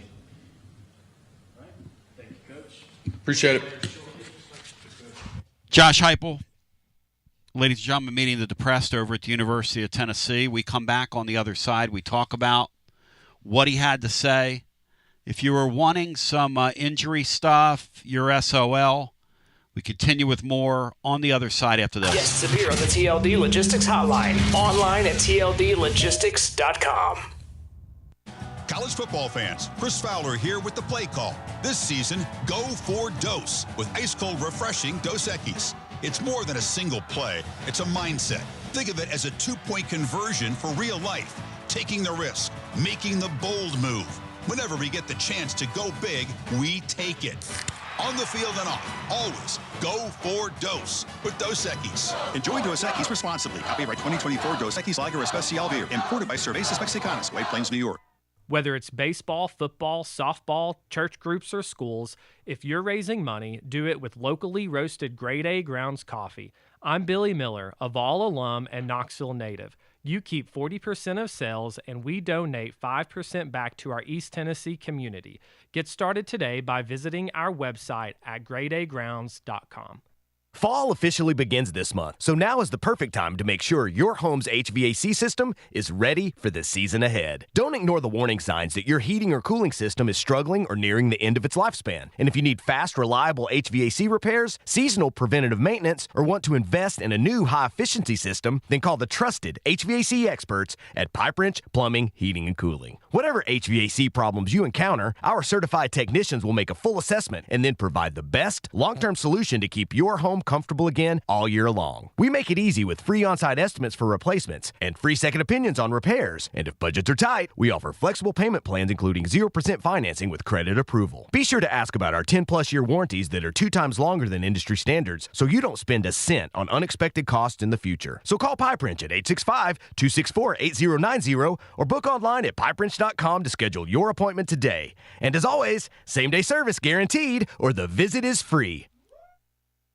Hi, I'm Jim Simpson, owner of Simpson Meats. When's the last time you grilled a really good burger or steak? One your friends still talk about. Our goal at Simpson Meats is to make that happen every time you have a cookout. All of our cuts of meats, steaks, burgers, briskets, and pork are always fresh, flavorful, and sustainably sourced. We are family owned, so we know the importance of knowing how and where your food is raised. We have been putting quality first since 1888. Visit our butcher shop off Lovell Road or online at simpsonmeats.com. Hey there, Basilio family. Jennifer Morris here with Keller Williams Realty. The countdown to fall football is on. Is your fall plan missing the perfect home to watch the Vols make another playoff run? If a new view is on your game day checklist, I'm ready to help you find it. Don't wait until kickoff. Give me a call today at 865-694-5904 or visit my website at nextmovesmokymountains.com. That's nextmovesmokymountains.com, and go Vols. Tony Basilio, and we are live once again with Chad Stockton of FC Alliance. And Chad, you're out there on the field, 100 strong here in Knoxville. Talk to me. What's been going on with FC Alliance now that the weather's heating up? We're out here for the first night of the boys' tryouts. We have over 400 kids that'll be here tonight. So a lot of exciting times right now for us. Our club team start at U9 and we go all the way through U19. We have over 1,000 kids that come from Chattanooga from the Tri-Cities that make all our teams and make this club what it is today. So we're excited about it. We finished the younger kids a couple of weeks ago. We just finished the girls last night, and now we're on to our older boys program as we speak right now. And we're blowing and going in the Tri-Cities. Tell me about it. We started FC Alliance North 1 year ago, and coming off the first year, we are the largest, most competitive club up in the Tri-Cities area. We just finished our tryouts last night. Looks like right now we will be well over 400 kids for the upcoming season. So great things happening up there. We've put our boys into some really good regional leagues. So we're excited about what the future holds for them and also our girls programs. If you want more information, check them out at fcallianceknox.org. That's fcallianceknox.org. Chad Stockton, keep growing the beautiful game here in East Tennessee. Absolutely. Thanks, Tony. Tony Basilio along with the great Mark Griffin. And we're here to talk about our friends at Performance Medicine. And Griff, their slogan, stay educated, stay healthy. That's you. Wow. I really like to think that, Tony, and I'd like to give Dr. Rogers a lot of credit because I definitely want to stay educated and healthy, and knowing that he's putting the time and effort in to make sure of my care. I want to encourage your listeners to put the time to learn and become educated and get to know Dr. Rogers and see if it can help with your health as well. And there's a really, really easy way to do that. In fact, they've got their own YouTube channel. You can see Dr. Rogers for himself with his staff. It's called The Performance Medicine Show over at the Performance Medicine channel over on YouTube. Also, more information at performancemedicine.net. To our friends in North Knoxville, a brand new location over in Fountain City, now accepting patients. So many ways to reach Dr. Rogers. And like they say, stay educated, stay healthy. Performance Medicine, online, performancemedicine.net. Located in Knoxville's historic Old City, Barley's offers great food, live music, the best draft beer selection in town, and now your new favorite place to watch sports. Their indoor projector is perfect for any weather, and they've revamped their upstairs area with more TVs to take in all of the action. Their menu features hand-battered chicken tenders, juicy burgers, fresh salads, and the tastiest pizza in Knoxville. You can enjoy their happy hour drink specials daily from open until 6 p.m. Barley's Tap Room and Pizzeria. When it's past high noon, it's time for a vodka soda made with a vodka you've actually heard of. I'm talking White Claw vodka soda made with White Claw premium vodka. JB Smooth only drinks vodka soda made with the world's smoothest vodka. And you can too. Pick you up a bottle of the triple wave filtered vodka that's been distilled 5 times. White Claw premium vodka comes in 4 flavors: black cherry, mango, pineapple, and just vodka. You haven't had vodka like this. No one has. White Claw premium vodka. Please drink responsibly. Tony B here with the great Zakai Ziegler for Hey, Advent. whoa. Tony, I got this. Hey, Tennessee, it's Easy here. Next time you have an electric issue at your home or business, call my friends at Advent Electric. With offices in Knoxville and Nashville, it's Mama's Easy approved. You heard it from the most electrifying player in the league. Call the service professionals at Advent Electric, 865-588-0631. Online, adventelectric.com. Tell them ZZ sent you. It's always magnificent. Mondays on the Basilio Show, presented by our friends at Fleet Tire. I-275 exit 1B at East Woodland Avenue in Knoxville. Fleet Tire, I-275 exit 1B at East Woodland Avenue in Knoxville. And now, back to B. B is me as we welcome you back. We thank Josh Heupel today for breaking it down scientifically. Now we go back to our phones on your TLD Logistics phone line. Look, I think we're heading for a TLD Logistics overdrive overtime. I don't know what to tell you. On a week where it's Georgia week, and Josh Heupel was asked a rather banal question, an inane question, which is, how do you keep your guys focused for the Georgia game? Oh, geez, I don't know. I don't know. How do we keep them focused? I mean, when those are the questions you're getting, and you're over there, it might be time to end the press conference. I used to have a buddy who would say, we'd sit on the phone, as kids, and he'd say, Tony, when you're asking me something like that, the phone call's over, and he'd hang up on me. So let's go back. Let's go back to the phones. Yeah, it's hard to come out of the clouds after beating the Bucks, Tony. Yeah, I mean, how do we for keep a game against Georgia? How do we keep our guys focused? Jeez, I don't know. By the way, the Throtaji has texted me. ESPN bet the line is now dipped to 3.5. Woo! I mean, are we on the planet Earth here? This game's a straight pick'em on a neutral field. Is that what you're telling me? Jeez, wow. Jeez, wow. As we get our next call in. Hello and welcome. You're on the air. Tony B, Brother Bino. What's up? What is happening, Sammy? The artist formerly known as Sammy and the Ree.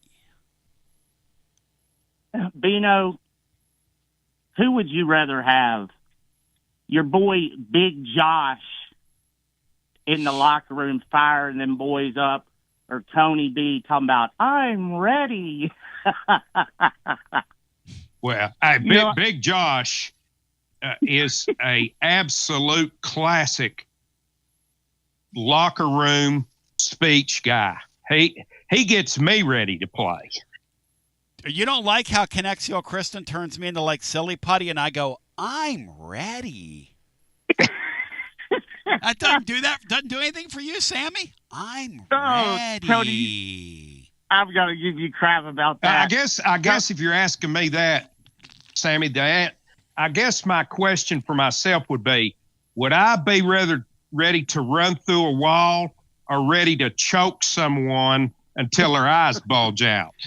Now, that's the difference, because Josh fires me up and Tony sometimes just pisses me off. That's not fair, man. Tony, listen, and PSA to Big Josh, listen, brother, don't call in again till Friday, because hell, I'm ready to drive up there right now and get ready. My Josh, God. don't listen. I would need you on the hook every day this week. He's fantastic. To counteract some of the joy killers like Matt Dixon, who will be here tomorrow. Yeah, and some of your Karen callers. Exactly. Tony, what'd you think of my Phillies Karen over the weekend that took the home run ball away from that little boy? Speaking of Karens, did you see that? Oh, They will, dude. They're gonna drag her so bad. Bino, did you see that woman? She went over to that guy and said, "That's my ball." She was like 2 rows behind it. All I've seen, Tony, is I've been going on Facebook, and she's been getting drugged like an old Western when they tie you to a horse. It's just ridiculous. We live in an era, too, where they're like going to identify her and cancel her. I mean, it's not all that, but I sure hope she checks her head. And I hope when she looks at that baseball, she realizes I took this from a little kid, a 7-year-old kid at that, whose father's over there hugging him. I mean, what are we doing as a society? Yeah, no kidding. And, you know, the dad was so nice. He turned around and just handed her the ball, man. There's no way. But you know what's going to happen, Tony, and they've already gifted him a whole bunch of gear. Hell, they're going to end up giving that kid season tickets. He's going to be good, brother. By the way, to my listeners in Pennsylvania, that woman is hard, and I mean hard looking, okay? She's very hard. And I'm not cracking. I love my women. And I value people. But this lady has that hard Delco look on her face. Those of you that are from there, that lady screams Delco at me. No offense to Delco. She lives down in there among the Florida Gator fans. And she looks like a Florida fan. That's what Florida Gators do. She has that fake blonde hair like one of those heel wrestlers. I mean, and she played the heel the other night. Give me that ball. She goes, "That's my ball. That's mine. That's mine." Lady, and the worst thing about it, Bino, she didn't even have a kid with her. She wanted the ball for herself. I mean, what are we doing, lady? Jeez. Well, it's crazy how stuff works out, Tony. I might have told you this, but I was at Busch Stadium one time. Guy fouled one off of Yadier Molina's glove, off his mitt. We had good seats down the first base line there. And that ball was coming right at me, bro. It went right past the screen. It was coming right at me. I was watching it go into my hand, and this person threw their arms up in front of me. The ball ricocheted around, and this guy picked it up and gave it to his niece. She ends up getting a game ball that she was actually at her first outing after her father had passed away. Her uncle had taken her to a Cardinals game. And, you know, I just thought right there that, you know, it was meant to be. And I know you, Sammy, I know you well enough to know that you were thinking to yourself, if I'd have known that when I caught this ball, I was going to hand it to you anyway. If somebody would have told me that. I know you. I know your heart. For sure. Tony, the line is, so it's gone to 3.5. 3.5, baby. Listen, what do you see when they put Joey Aguilar's face in the camera at the end of a game? It's kind of like Will the Thrill. I call him Will the Thrill, but it's kind of like, you know, calling a guy tiny that's 6'7", 375 pounds. You know, he's just cool as the other side of the pillow, brother. And that's what Joey looks like to me. He's not going to get flustered. Tony, this stuff, we talked about Boo Carter. Boo Carter is him, brother. And I'm telling you right now, this Saturday, he's going to let the whole world know, because he's going to take one back to the house, and that place is going to come unglued, son. Tony, the running backs, let them bring the pressure. We're going to run it down their damn throat. And that's what's going to happen, brother. Put it on the board. Hey, Big Orange by 2 scores. I can't wait, brother. Go Big Orange. Go like a runaway train, which is a great 90s jam. Hello and welcome into the next call. You're on the air. How are my French compatriots doing today? Hey, W. Lynn, welcome in. I think Bino should go to the press conference next week and ask Coach Heupel why he can't find the depth chart with the search warrant for any team in college football. Bino says they're all doing it now. You know why they're all doing it? I know, it's ridiculous. Because we have no commissioner.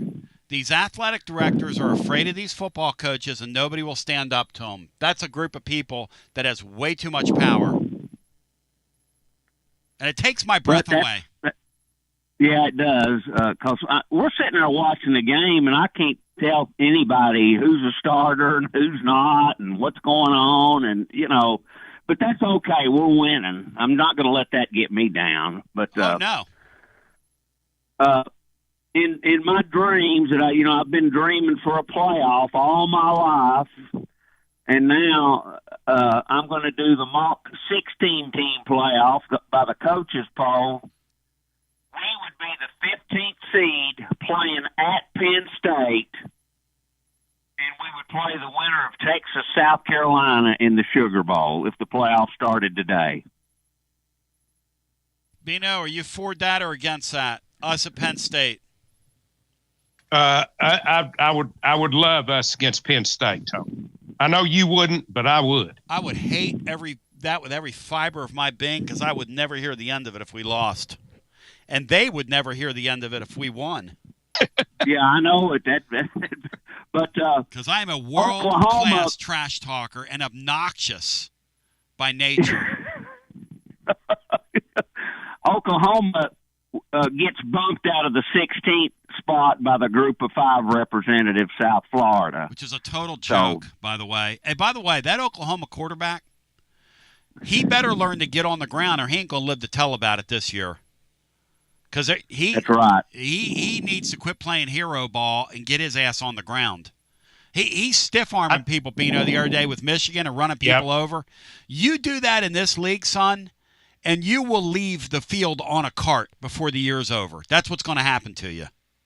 Yeah, I tell you what, Tony, he's an impressive young man, both on the field, and that interview after the game was about as good as I've heard. He's very team-oriented. I was really impressed with Mateer over the weekend.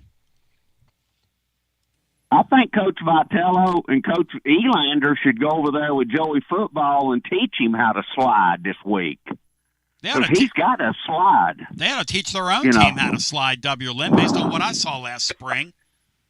But now Big Josh got me fired up.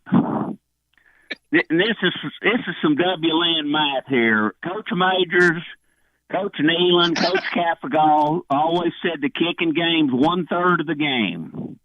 That's the hidden yardage. I'm saying the Tennessee fans are 17% of the game this week. So that's 50% of the game is going to be impacted by the kicking game and our 12th man. And W. Lynn, somehow to me, that's as real as Pro Football Focus and their ratings. Bino, W. Lynn, thank you. That's as real as PFF and their ratings, W. Lynn. Speaking of ratings here and rankings, half the game, W. Lynn says is going to be the crowd and the special teams. PFF, Chris Collinsworth, eat your heart out. Go ahead, Brian. The Athletic came up with their 1 through 36 rankings. The Athletic of the teams. The Athletic. Yep. Athletic. They've got LSU number 1. As in, he's an athlete. Continue. They've got LSU number 1. They got Georgia down at number 9. They've got Tennessee at number 24. SEC teams ranked ahead of the Vols. Alabama at 22. Missouri at 20. Ole Miss 19. South Carolina 17. Vanderbilt checks in at 16. Oklahoma 14. Auburn 13. And the aforementioned Georgia at 9. Texas 5. And LSU 1. Bino, I'm a big believer that 19 through 30 this year are going to beat on each other all year long. I'm sorry, 9 through 30 are going to beat on each other all year long. There's 5 very good teams in the deal, and there's a bunch of teams. And maybe Georgia's one of the 9. Maybe Georgia is down there. And if they are, they're very beatable this weekend, because I think you're going to see that all year long, these teams that are in that kind of middle to the top of the deal. And I don't care where you put the Vols, as long as you put them in that top 30, because that means you got a puncher's chance when you walk on the field with all these teams. Yeah, Tony, and I mean, I've looked at this thing, and it looks like that so far, it looks like that Alabama and Florida and Georgia may be more gettable than I thought at the first of the year, and Mississippi State, Arkansas, Kentucky, and Vandy aren't the gimmies I'd hoped for. And so yes, that is the point. that is the absolute point. is that your top-end teams feel like they're more in reach, and every time you walk on the field in this league, you can lose a football game. That's going to be the theme here going forward, because I think that's the truth when it comes to us as we continue with more after this. Are you stuck in a dead-end job or ready for a new challenge? Do you feel like it's time to try a new career? Well, it's time to change lanes with TLD Logistics. My friends at TLD Logistics have some really exciting opportunities for you to learn a new skill. With a new 5-acre driving academy that's now under new leadership with all new course material. And the best part, it's absolutely free. What a great deal to set you on the road to higher pay. And TLD Logistics even offers weekly stipends to offset food and gas expenses. In 6 weeks' time, you could complete this course and be in compliance with FMCSA regulations. Then you're ready for the open road of opportunity. What are you waiting for? It's time to change lanes with TLD Logistics. Visit TLDlogistics.com. That's TLDlogistics.com. TLD Logistics. Yee-haw! I've been hooting and hollering ever since I started betting with the VIP Play app. VIP Play has more than 200 leagues, every bet type you can imagine, live betting and live hosts, all with 24/7 support from real live people when you need them. Start betting better with the VIP Play app today. Don't be a better, be a better with VIP Play today. VIP Play coming soon. Gambling problem? Call 1-800-889-9789. Must be 21 plus and located in Tennessee to bet. TB here for Cedar Bluff Plumbing, a live and local company that's been serving our area for over 32 years and counting, because every customer counts, and I mean no job is too small. Cedar Bluff Plumbing just voted #1 by City View magazine because multiple plumbing experts are on call to serve all your plumbing needs. Chances are there'll be a plumber in your area when you call, and they won't send some salesman to your house. You're going to get a high character, trustworthy, highly trained plumber who will serve you. Not like some of these guys that look like they came off the set of America's Most Wanted. Cedar Bluff Plumbing is Basilio tested and approved and will go the extra mile for you because Chucky Mack is a servant of the people and my consigliere to the throne, celebrating over 32 years of serving living volunteers. Cedar Bluff Plumbing. Call 588-4448. That's 588-4448. Cedar Bluff Plumbing.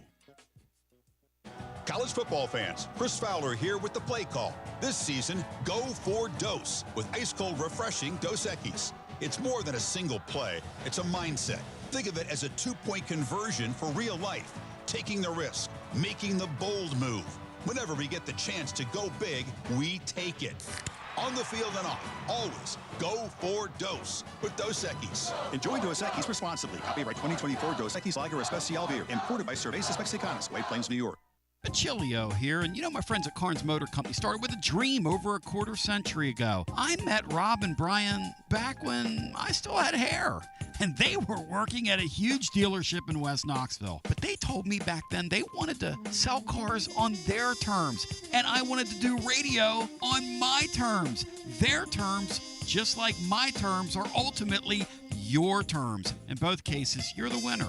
A Car Guru's National Award winner with a 5-star rating on all sites, just like our Vols. Everything about buying a car from Carnes Motor Company is no hassle. They specialize in high-quality pre-owned vehicles between the $5,000 to $25,000 range. And if you need to sell a car, they'll either buy your car or they'll help you sell it. Carnes Motor Company also has a top-notch service department. Therefore, every vehicle is rigorously inspected and serviced prior to delivery. So you're guaranteed to get a quality pre-owned vehicle every time. If you need a place for service, they've got you covered. Come be a part of the Carnes Motor Company family and tell them you heard about it from me. Online at carnesmotor.com. Oak Ridge Highway, 1 mile past the Carnes light. Carnes Motor Company.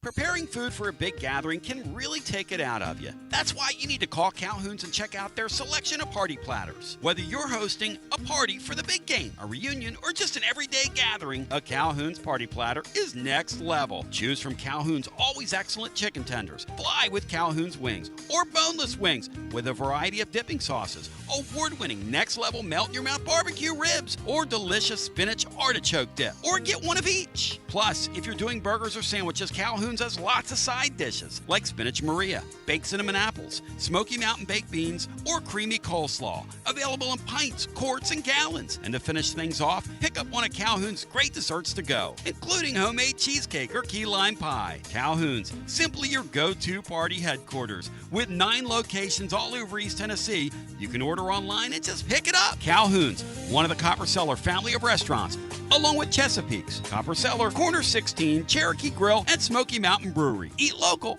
eat good. Say it loud and say it proud, ladies and gentlemen, as we welcome you back. We're heading for a TLD Logistics Overdrive Overtime. Now, my man Chase Thomas is going to get you on the radio over on Fan Run. We've got a full bank of calls. We'll sit here and do our thing till we don't.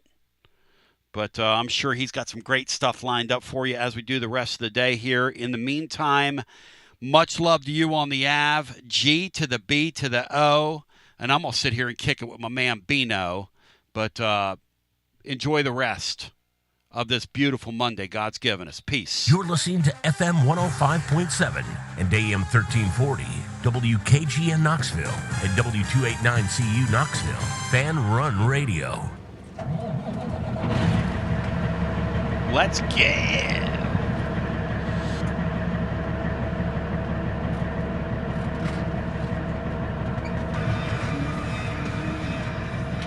It's TLD Logistics Overdrive Overtime, presented by TLD Logistics.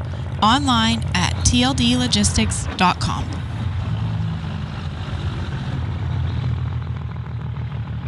And now let's go to the guys with today's edition of TLD Logistics Overdrive Overtime. So Bino has a little math for us. Bino, as we begin our TLD Logistics Overdrive Overtime, in honor of W. Lynn's equation that we just heard a few moments ago, Bino's got a little math for us as we start off our extra segment together. Yeah, this is PE major math here, Tony, which I'm extremely good at.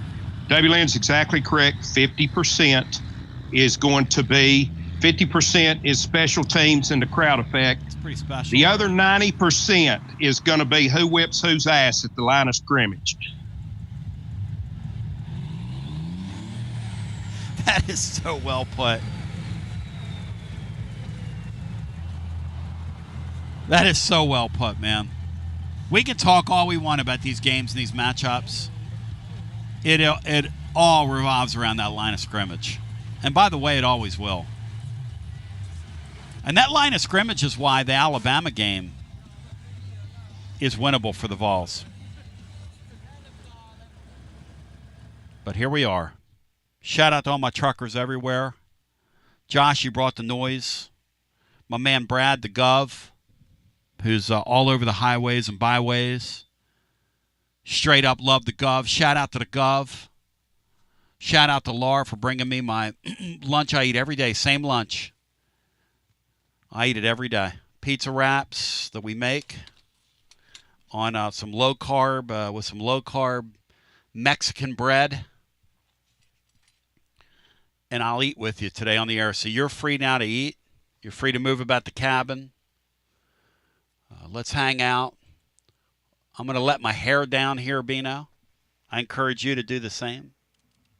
I have. Yeah, that shit's all over. My hair's let me down. Yeah, is really what's happened. My hair's all over the floor in various spots all over these United States of America. I remember I came back from a trip like 13 years ago, and Laura goes, "You got a big bald spot in the back of your head." I went, "Well, guess I'm not a kid anymore." Let's go back to the phones. 865-200-5402. Scripture, Bino, says that God counts the hairs, even the hairs on your head. And I was, when I read that now, I'm thinking, yeah, And so could like somebody that's 5 years old. When it comes to me, I see one there, Tony. Let's go back to the phones. I'm just now counting them in my ears. Interesting. It's another thing a wise man once told me is as you age, you get hair growing out of places. Instead of all the places you want, you get hair growing out of all the places that you don't want. But let's go to the phones. And it all proves that we're loved, because I believe I'm loved here today. So let's go to the phones and get our next call in. Hello and welcome. You're on our TLD Logistics Overdrive Overtime. Hey, what's up, Tony? Joshy. Wings. I don't know if Brother Bino told you or not, but I hit an 8-leg parlay yesterday in the NFL town. That'd be a negative TiVo. Yes. Started off with your Eagles on Thursday night, winner. Then the Washington Commanders yesterday, winner. Pittsburgh Steelers, winner. Jacksonville Jaguars, winner. 49ers, winner. LA Rams, winner. Packers, winner. Then the Bills, winner. Boom. Let's go. So amazing hit. Yeah, thank you. You bet how much to pay how much? I did 2 separate parlays on them, both $10, and they paid out 800 something. Beautiful. One was 35-1 and one was 40-1. Yep.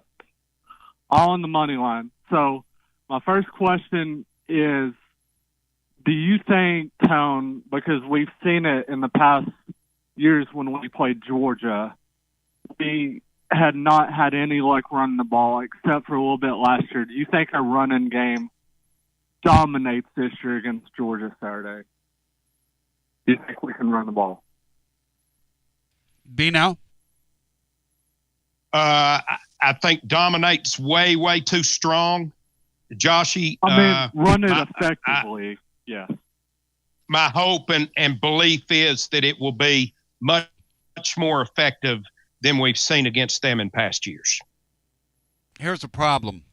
They play that 2 or 3 high safety look. They take away our passing game. They dare us to run underneath.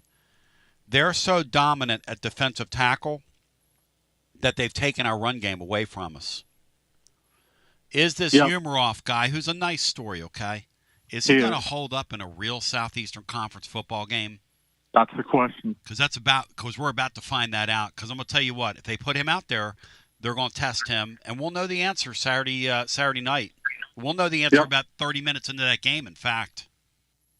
I'm sticking with Sam the Sham and the Pharaohs, Tony. That's our offensive line. Good, Bean. That's good. Yeah. You know who Sam the Sham and the Pharaohs were? Joshy boy.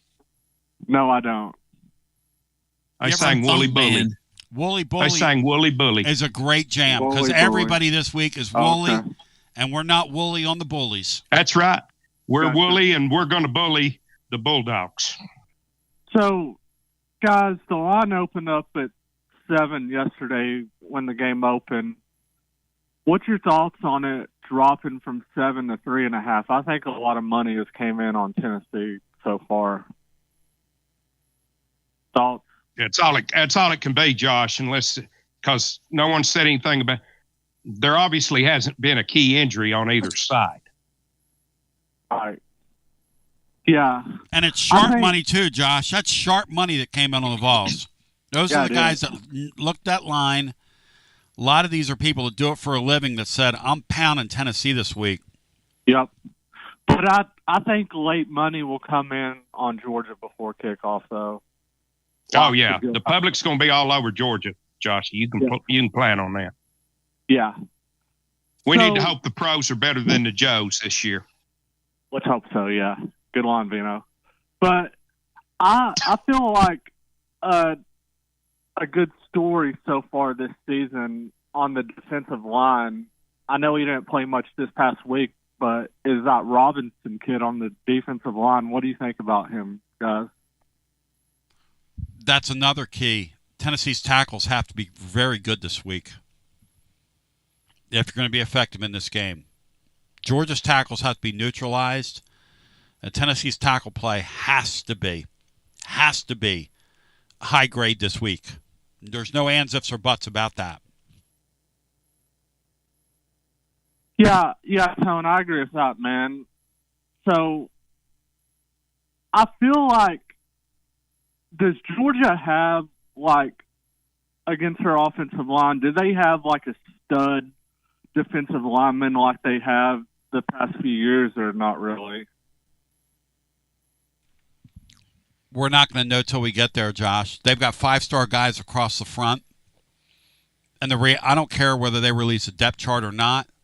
Sean Sinclair said it best. On their defense, of the 11 guys that will go out there, 9 of them will play in the NFL. That's a conservative estimate. I agree with that. It might be 10 or 11, which it is with Kirby most years. So the point is that this guy, until further notice, has reloaded. And until we see differently, there are going to be people that will be formidable, more than formidable, on their defensive line. This whole thing, if you want to buy this narrative, you do it. But if you want to base what Georgia has on defense on their first 2 weeks of the season, more power to you. To me, that's a fool's errand. If you do that, you do that at your own peril, because it's a fool's errand, because you will get their full-throated attention this weekend, Josh, in my mind. Tony, do we see... Here's what you've got, Josh. They don't have a proven guy that we've been accustomed to seeing there. If you look like at Phil Steele's,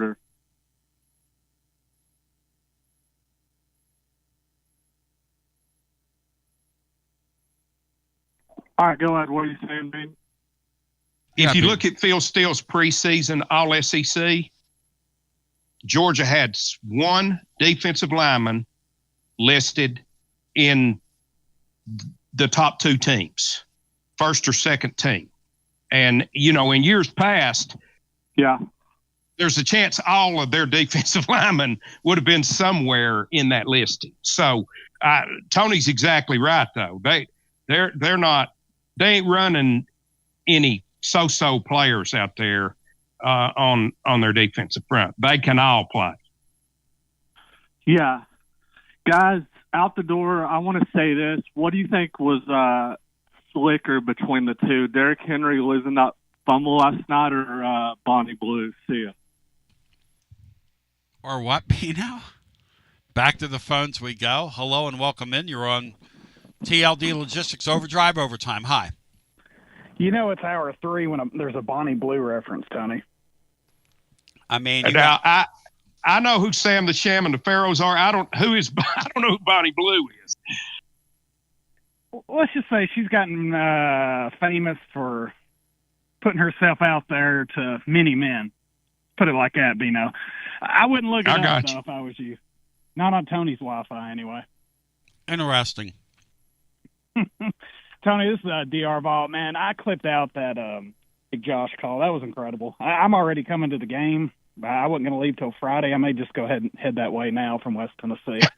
Just a damn good call, man. My God. Yes, it is. If Josh keeps it up, there will be 30,000 people out there Friday afternoon, like literally camping in the parking lot. Oh, yeah, another call like that in your show. I mean, you have people out there and, blow up rafts outside of Calhoun's, that's right. Calhoun's. Calhoun's will look like damn Woodstock if Josh keeps it up. Oh, man. I was calling about I got done finishing the 5th quarter fan reaction, man. And I have been listening to you, Tony, since TSR. And I get so tickled every time somebody calls in with the tracking of the Life Championship. So South Florida has the championship now. Is that what that guy said? That is absolutely correct, Amundo. I'm doing a YouTube video with him later in the week about how it is Champions of Life. Yeah, the cycle is now complete. The Life Championship now belongs to South Florida. So what happens if Golish? Well, I mean, I guess if they lose this year, it won't matter. But, I mean, if they win out, if Golish leaves, does he take that with him? Does that stay at the school? No, well, I got to ask him that. I think I think it stays at the school is how he's done it. It's changed hands 26 times down through the years, he said. We have the lineage. I'm going to post it on the website this week. Now, do you think Butch will be giving that to Travis Kelce and Taylor at their wedding, another life championship?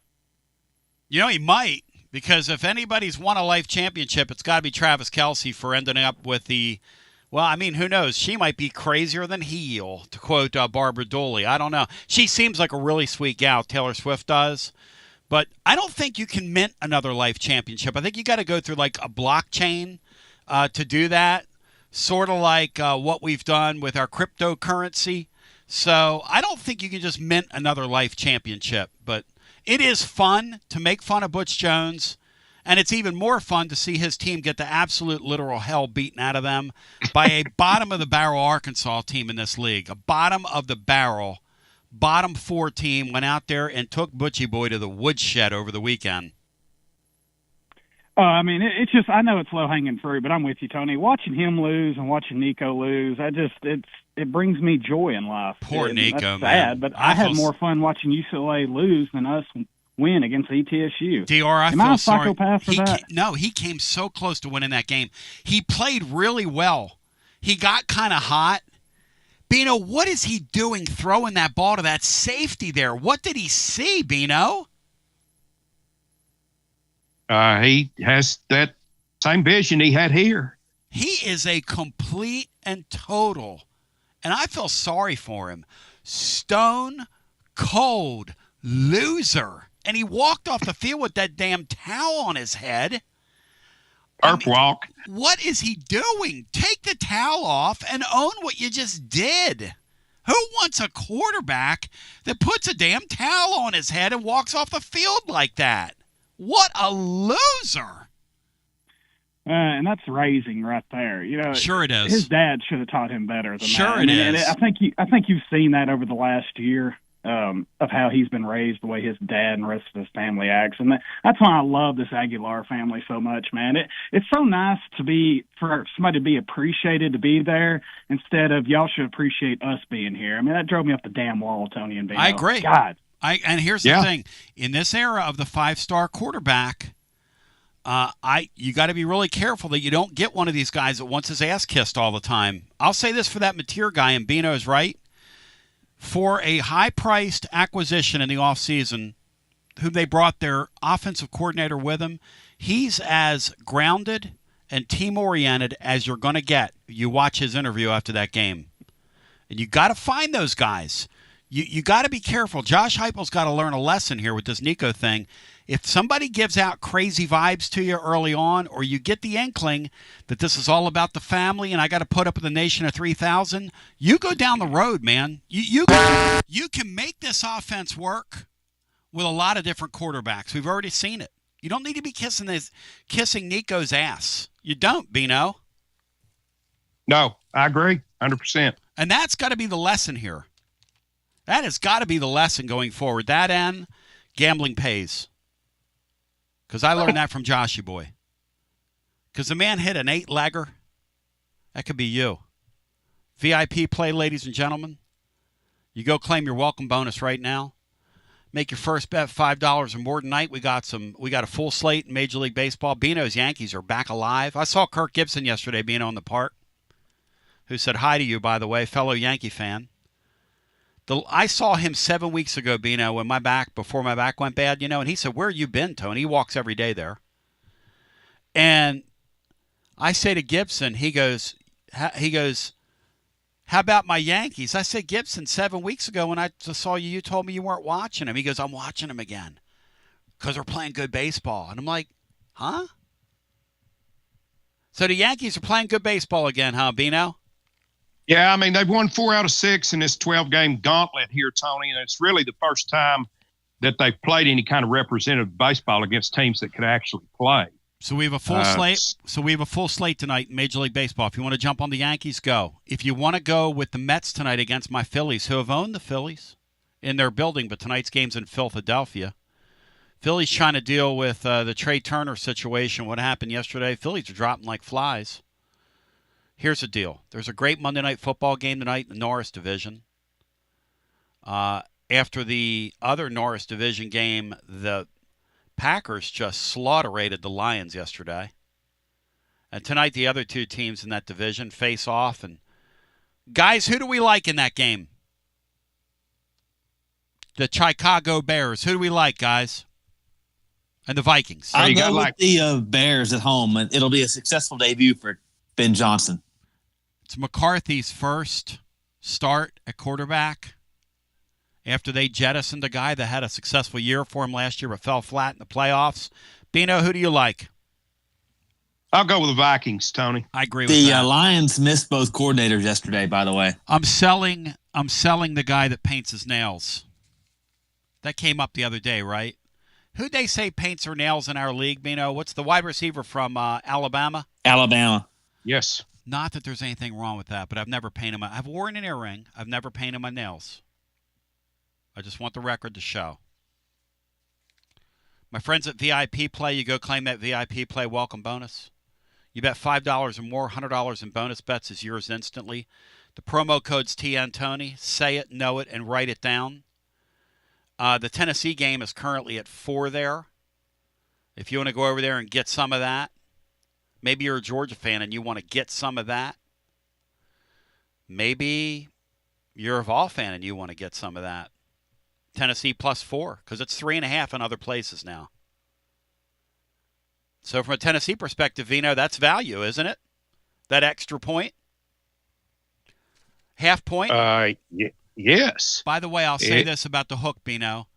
I got beat in four of these bets over the weekend by the hook. Vegas is sharpening up already on college football, Bino, in week 2. They're already kind of sharpening up here.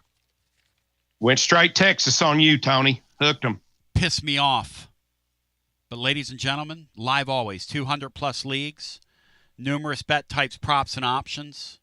VIP Play, everybody gets treated like a VIP. If you have a gambling problem, 800-889-9789, 21 and over, located in the great state of Tennessee to place a bet. And I want to go back to the phones. We'll get our next call in as I welcome a new wonderful sponsor to the show, and I shout him out today on the air because I meant to have something recorded on this, but I don't. So shout out to my friends at Waterside Contracting. You got some land. You got a dream home. You want to put a dream home on your land. Waterside Contracting are the folks to talk to. 25 years of making dreams come true, like Michael Scott. 25 years of making dreams come true for hundreds in our area. Custom homes, they do remodels as well. We'll build on your lot. Incredible work all over the area. Structural integrity, quality work without compromise. It's how they get up every morning and do what they do at WatersideContractingLLC.com.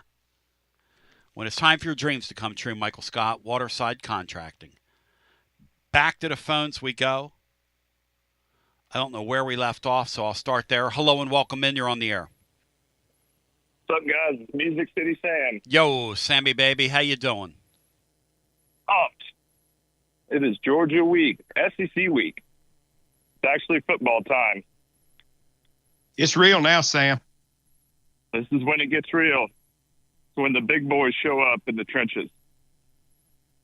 So, I've been encouraged with the offensive line play so far, but we'll really get to see what those guys can do this week. But, you just got to go off what you've seen, and it's been fairly encouraging so far. But, again, it's just so hard to take anything from a lot of these games. No, it is, Sam. Anytime you've got outmatched opponents, you just can't evaluate. Or even two teams like LSU and Clemson that you think in the first game, you're like, wow, there's a couple good teams. And then next week, both of them fall flat. You can feel encouraged, though, by what you see. Yes, I am. That's right, Brian. I am.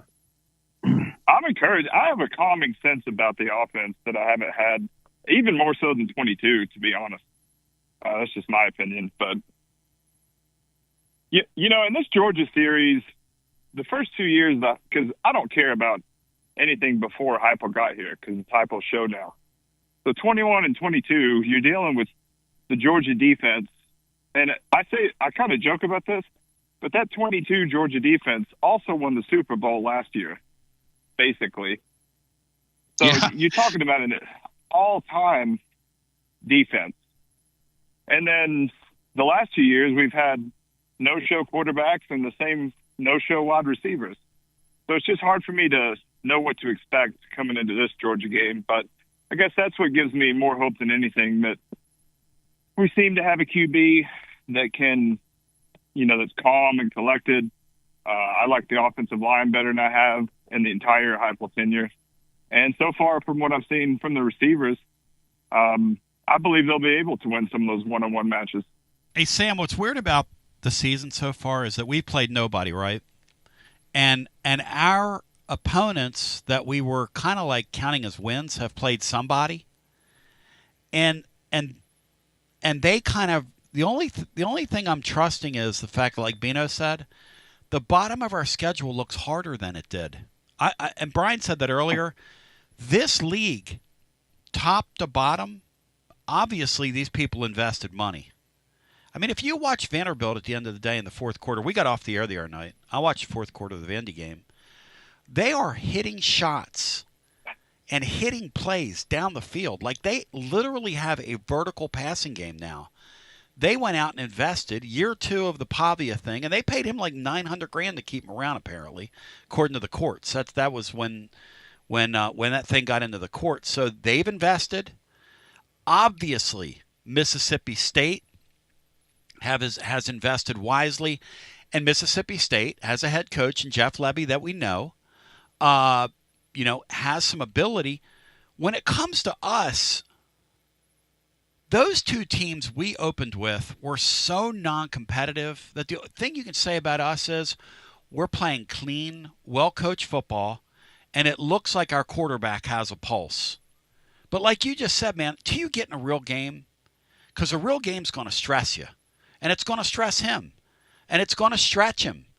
And like David Ackworth, who I love, wanted me to apologize to Josh Heupel for my take that we needed to add wide receivers out of the transfer portal. We don't know whether or not that's if that's a bad take. I'll apologize all day long for that. I got no problem doing that. But my thing to him was, how do I know that when we haven't played anybody?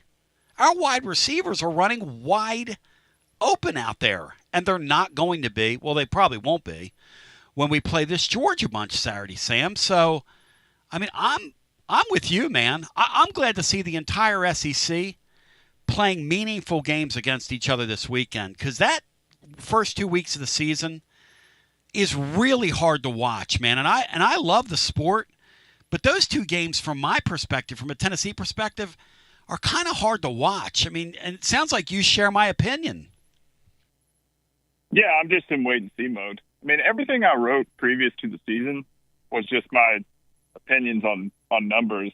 Yeah. In terms of what I thought the overall outcome would be. And you've been good. You've been spot on so far. You've been good so far. Yeah, I didn't want to say it, but you have been. No, I'm pretty good so far. You've been very good. Sam's stuff that he wrote was, hey, have hope leading up to the season, and here's why.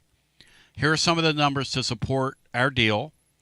Again, my key number this weekend, 17, Sam. We only score 17 in our building. We're going to go home with a case of rice-a-roni. Yeah, well, Georgia's defense from 21-2-3-4. I think I saw a stat this weekend that we have run the ball for more yardage in every single game. Yes, we have. It's on the increase, which is a wild stat. But I was listening to your overtime show with, and because the Mississippi State, they go up 17, and the sentiment is immediately, oh crap, they may be actually hard to beat. And then I tune in later, well, they're down 4, and it takes a miracle pass to beat them. So then, in like an hour and a half time, you're like, man, they could be tough to. Maybe they're actually not that. The emotional ride, like up and down, is wild in this transfer portal era. It's just funny. Well, you're right, and you know what else too? College football in those signature games. That's a signature game for Mississippi State. I mean, it's embarrassing that they went out there and tore the goalpost down. But why shouldn't those people enjoy something when they have a little football success compared to where they thought their deal was going to go? It comes down to 2 or 3 plays, and Arizona State did not execute. And Mississippi State did. Hey, the kid got wide open and got behind their secondary, but you still have to catch a ball. You still have to get in the end zone. You still have to complete the play. You still have to make the play. And, Bino, if I'm a Mississippi State fan, I'm saying to myself today, hey, Tennessee comes here and we're going to be 4-0. We have a chance against those guys. Kind of like what we're saying against Georgia right now, Beanstar. Absolutely. Absolutely, that's the way they're going to feel. That's the way they should feel. Yeah, well, the last thing I'll probably highlight on is I have seen in the first 2 games, because they've been able to show some of it, that the additions of Landry Jones and Seth Luttrell, and they said all offseason we're going to add stuff to combat these 2 high safety, 3 high safety looks, loading the box. I think we're going to see some stuff to actually maybe not confuse Kirby Smart, but have him thinking about way more things than he's used to. Because even in 22, when we were really good on offense, it was still pretty simple, and they had the personnel to take a high flying yet simplistic offense and shut it down. So we're going to have to throw some scheme stuff at them, regardless of how much better our players are or aren't. You got to do something different. Be a great question for Watson Brown to walk us inside what Tennessee can do differently so they don't have the same outcome. Yeah, I think there was a play in the Syracuse game where they set up a screen with like 3 offensive linemen to a running back, stuff like that. It's essentially a run, but you're doing it through the passing game. Yeah, where they pulled them outside. Yeah, that you're right. Yeah, and it went for 20, I think. Yep. And then the question becomes, when you try that against Georgia with their linebackers, and as angular and athletic as those kids are, and they're taking more, I want to use the term professional, but more professional type stock, and you try to run a play like that, do you lose 5 yards? You know, that's the thing about when you get on this stage, you really kind of find out who you are, and Georgia's going to find out who they are. I don't know. We'll see. Yeah. But I know one thing, that Neyland is going to be insane. And I wish I could be in town to go, because I would drop whatever it took. Hey, Sam, at this rate, it's going to be like a little finger for some people. and I'll tell you, I'll tell you this, and we can talk all we want about this, but Tennessee scores first Saturday. That will be bedlam in that place. That kid, which they've done against Georgia often. That kid at quarterback is going to walk back on that field down 7-0. And he's going to feel something he's never felt before, because I'm going to tell you what, it's going to be coming out of the back of his britches. Yeah. Yeah, they've had somewhat experienced QBs. Because Gunnar Stockton played 1A. I'm pretty sure I'm right on this. He played 1A high school football. Which, for those that don't know, you got 1 to 6A in Georgia, I think. Or I know it's Tennessee similar. I haven't looked at it in a long time, but we'll see. We'll see. Thank you, my friend. Speaking of Gunnar Stockton, Chris Burke ripped me today. He reads a blog every day. Berkey, I love you. And he's T-Club member. He supports the show. I love Berkey. I mean, I don't like Berkey. I love Berkey. I love him enough to text this back to him. In our group text, he texts, Gunnar Stockton is 6'1", 220, number 7 ranked quarterback in the country coming out of high school. And Tony Basilio makes the guy sound like he's Rudy. To which I reply right back to him, and Bino can be my witness here. Yes. In fact, Bino, why don't you read what I sent back to Berkey, and then we'll go to the phones. Tony's response was, 6'1", my ass. I mean, I'm 6'3". Are you 6'4", with a stop sign emoji? Stop, Berkey. Oh, it's so entertaining. That kid I'm so glad to be a part of it. Berkey, that kid barely qualifies for riding the Mystery Mine at Dollywood. That's the kiddie coaster. You goofball. Don't tell me that kid's 6'1", because they list him at 6'1". I mean, hell, man. I could put on my listing that I'm 6'1", 180 with only 2 chins. Does that make it so? No. I'm 5'11", probably about 183 right now with about 6 chins. In fact, in the way I'm going right now so far in college football, I easily have more chins than wins. And Berkey, you're a clown. 6'1". Bino, you believe that Stockton guy's 6'1" when you see him on a football field? I'm going to remain Switzerland on this one, Tony. I don't know that I can't remember when I watched Gunnar Stockton play. Look at that Stetson Bennett guy. He looks just like him. Look at him. 6'1". She 6'1". 6'1". Back to the phones. You know, Kirby's down there. Kirby's down there just like Josh.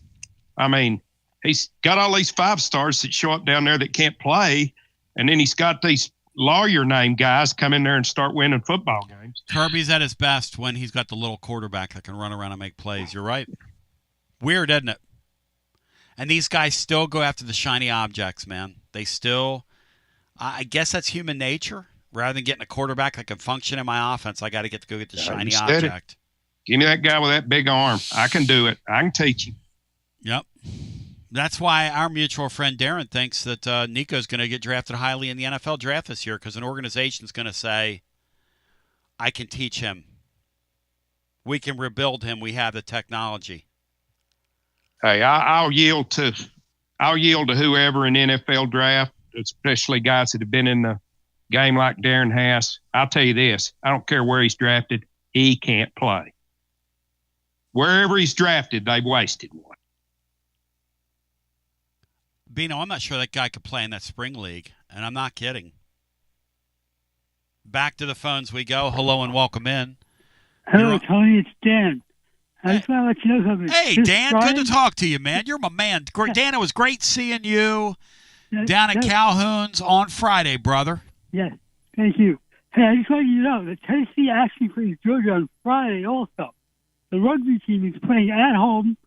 We're at the Sutherland Field, playing at home against Georgia at 7 o'clock. At 7 o'clock Friday night, the rugby team is? Yeah, the rugby team's playing Georgia. Oh, we need to get somebody on from rugby to pump that up. Yeah, I mean, this is so cool because yes, the tickets are free. So, like, if you don't want to pay $400 for a ticket, you can't afford it. You want to go support the Wild. Great night.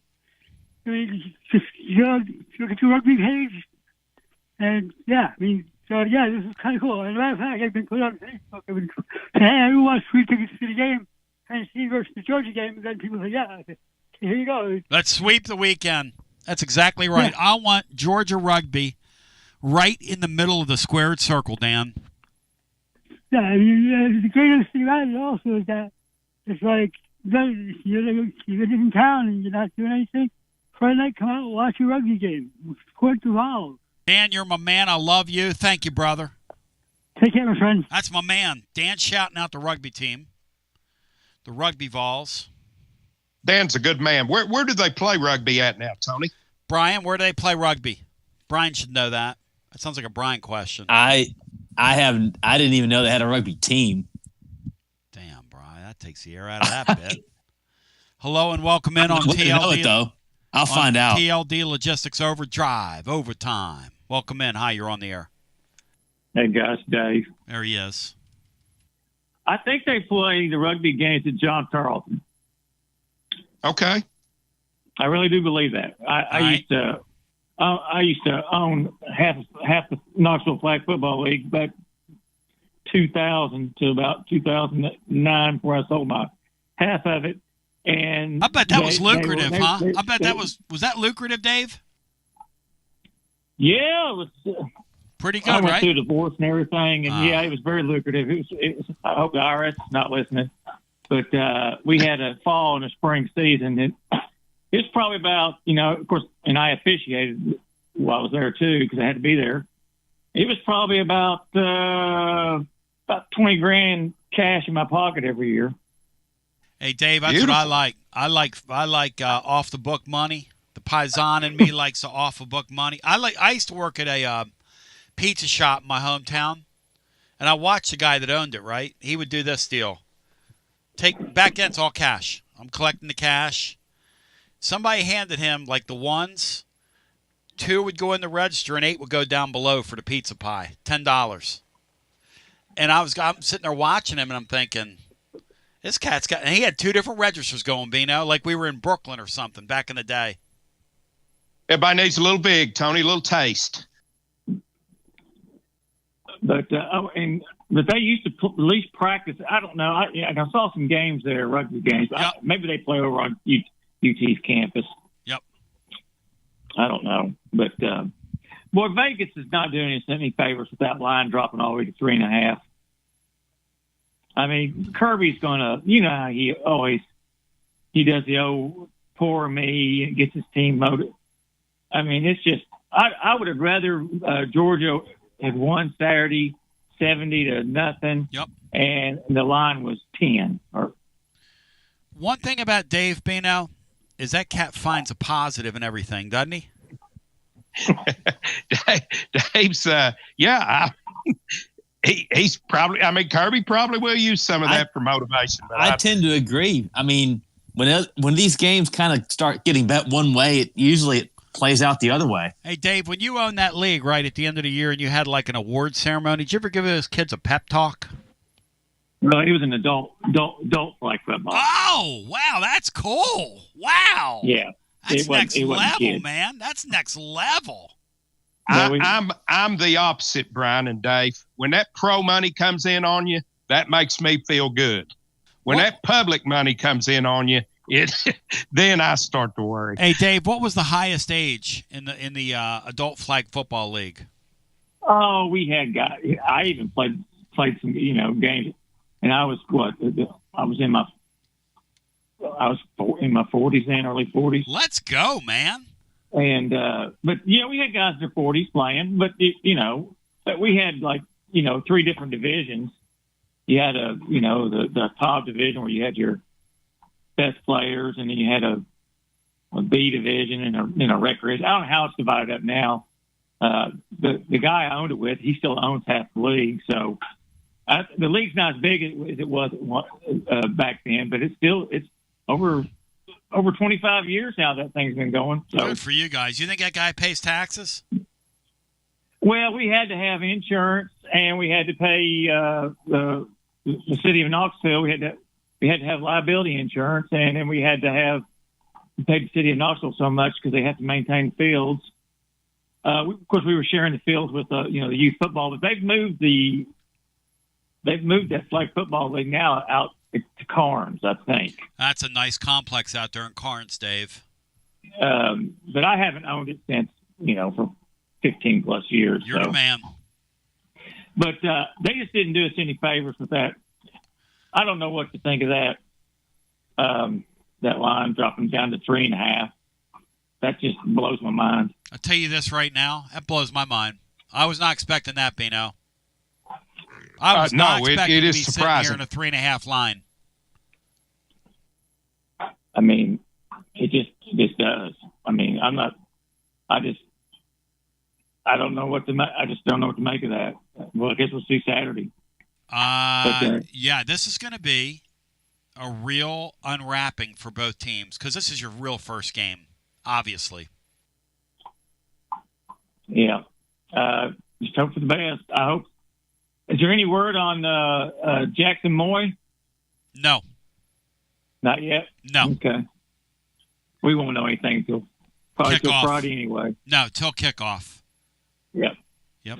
All right, guys. Thank you, Y'all my brother. Great day. Bino, thanks, Dave. David Sanders wakes up and he can play at some point this week, what are you doing? We introducing him in the – I asked my panelists this the other day on Garza Law, fifth quarter fan reaction. Are we introducing him in this game? Yeah, Tony, that's a really great question. I think if he's your best and you believe with all your heart he's your best, that you put him out there. But that's an awful tough position for a true freshman to go out there and play his first college football game. That's a tough position for a coach to be in, and here's why. You know the interior of their line. And I'm not knocking this Umaroff guy, but they're licking their chops to get it to go against a guy like that, a second-team guy. That's just the reality of this. And so you think to yourself, okay, if I put Sanders back at tackle, I'll slide back in there who I thought should have been in there to begin with and have my usually config line. But now, in doing that, I'm going to have a kid at tackle. That's the first live action he's seen. The Georgia Bulldogs, who you know have NFL football players all over the place out there. I don't care, like Bino's talking about, where Phil Steele has them. Till I see otherwise, they're worthy of respect because they're all five-star players. They're all part of this guy's recruiting machine, and they're not going to be household names till they play somebody and do something against somebody because the first 2 weeks of the year they haven't even tried. That's the news flash.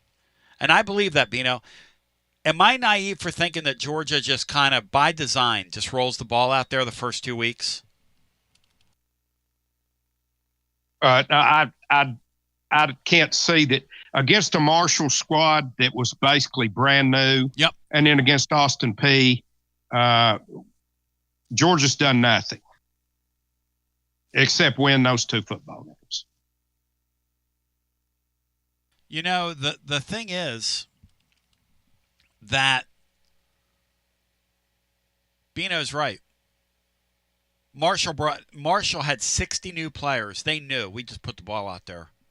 One thing that you make money on, when you see Georgia in a huge line next to their name, you should bet that. Another thing you should bet, when somebody publicly urinates Dan Lanning off, you should bet that.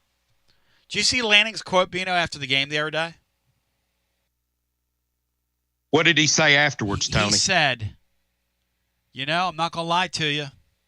He said that guy coaching the other team, I think a lot of him. Now, I'm sure he's still talking about what he was talking about pregame. He said, but you throw fuel on our fire, and we're going to explode on you. He said, you throw fuel on our fire, and we're going to kick your ass. He said, that's my locker room. That's how my guys think. That's how we think in our locker room.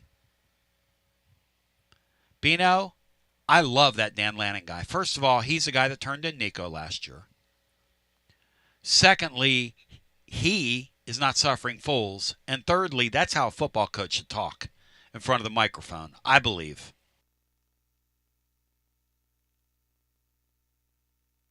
I can see why fans love him out there, Tom. Bino, when he did that, Deion Sanders clicks, and they put that film on him when he was that camera on him before that game. He said, yeah, he's about clicks and we're about hits, and we're going to knock the hell out of these guys. I said, shit. Hello and welcome into our next call on TLD Logistics Overdrive Overtime. You're on the air. Hi. Hey, is this me? Yeah, go right ahead. Hey, so I've actually been wanting to call for a couple of months now, and I literally have been living at work all summer. Nice. Good for you, man. Yeah. And so to tell you what a sicko I am, I actually took vacation time today to make this phone call. Nice. Yeah. But I want to say, if I have time to tell a story. Hit it. I want to hear your story, man. You got all the time in the world. Go for it. All right. So the sole reason why me and my entire family are the Tennessee fans that we are is because of my dad. And I'd like to talk about my dad for a second, if that's all right. But I can remember I'm 46 now, and I can remember being 5, 6 years old, and on a Saturday afternoon, my dad'd be watching TV in his recliner. I'd probably be playing with my toys. And just randomly, just out of nowhere, my dad would jump off of his recliner, start running through the house, acting like a complete maniac, like he's running from the cops, just shouting. And at the same time, there'd be another guy on the radio that would also be acting like a maniac and would randomly say, "Give him 6." And I remember thinking, man, this is complete chaos. And I kind of dig it. But I would find out later that they were probably acting like that, probably because Reggie White had just thrown somebody for another loss or recorded a sack. Dale Jones had just made an incredible interception. Or maybe it was because Alan Cockrell had just pitched it to the left to Johnny Jones, and he took it to the house against Bama in Birmingham. I would find that out later. But it probably wasn't until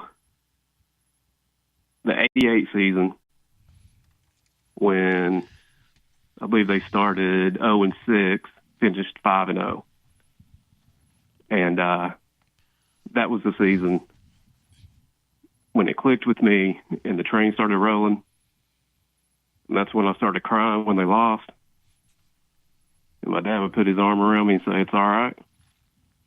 Especially when we lost Alabama, I would cry. And he'd put his arm around me and say, "It's all right. We'll get them next year." My dad took me to my first game in Neyland in 1989. And that was a 52-9 game against Akron. And we stayed to the very end. And when the clock hit 0, there was probably 5, maybe 10,000 people in that stadium. But my dad never asked to leave early. And now looking back, it's like that was my dad taking in the moment. He was savoring the moment. And I've since had a first game in Neyland with my son. And looking back, it's like, man, he was taking all that in.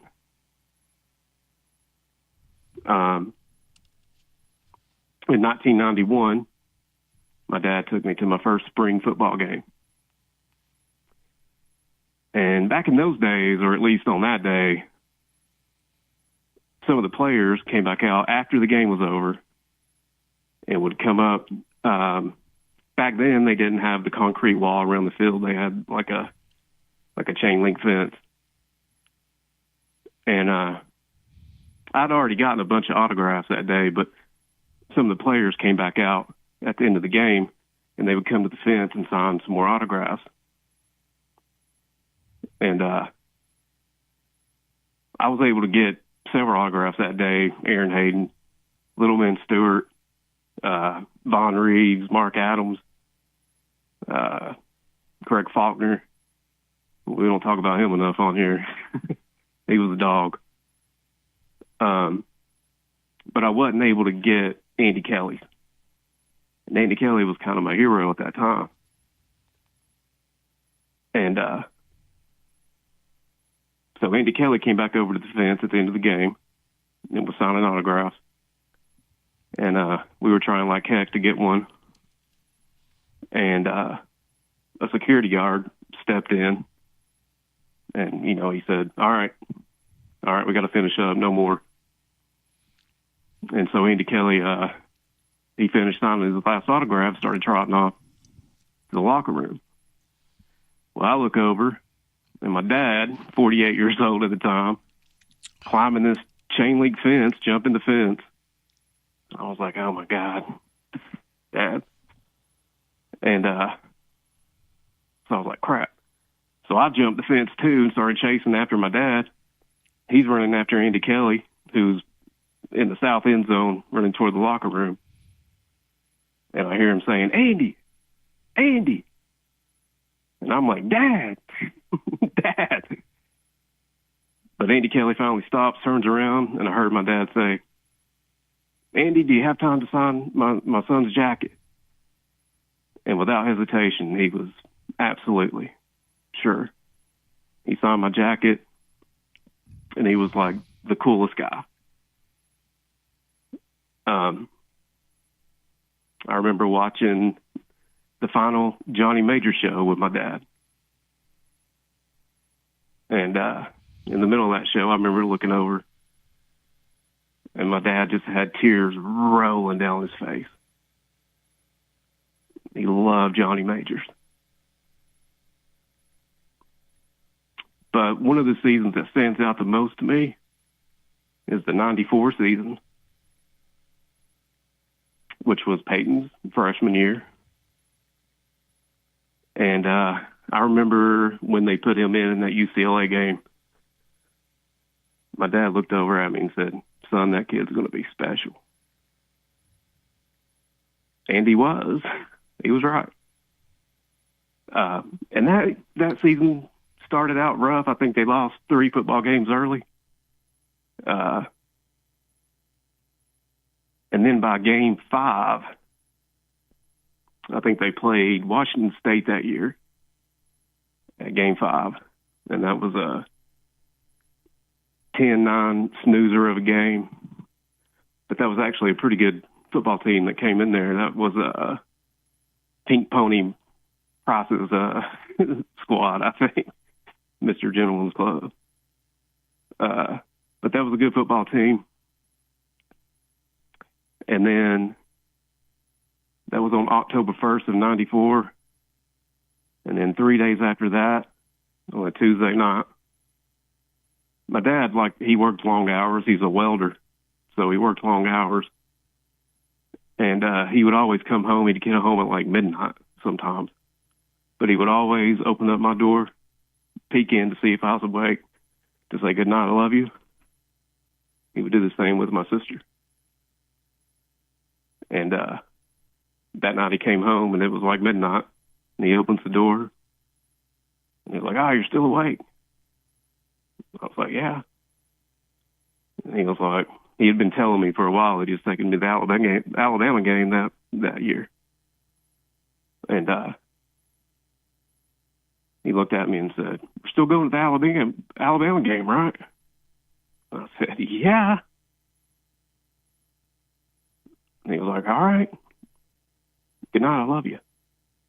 So I love you too, Dad. Well, it turns out that'd be the last words that my dad ever said to me. 2 days later, he got killed in a car accident on his way to work. And to say it was devastating is an understatement. I remember being at the funeral home for his viewing on that following Saturday. And I didn't want to be around people. I was mad. I was pissed off. All I wanted to do was sit in the car and listen to John Ward call the Arkansas game. And that's what I did. And we all know everything that's happened since 94. We've hit the highest of the highs and the lowest of the lows, right? Obviously, I didn't get to witness the Natty with my dad. But I cried like a baby the whole time. I will skip to 2012 when my son was born. And I always wondered if he would be a Tennessee fan, if it would get him like it got me and so many others. And he is, my son's the biggest Tennessee fan that I know. And my dad would be super proud of him.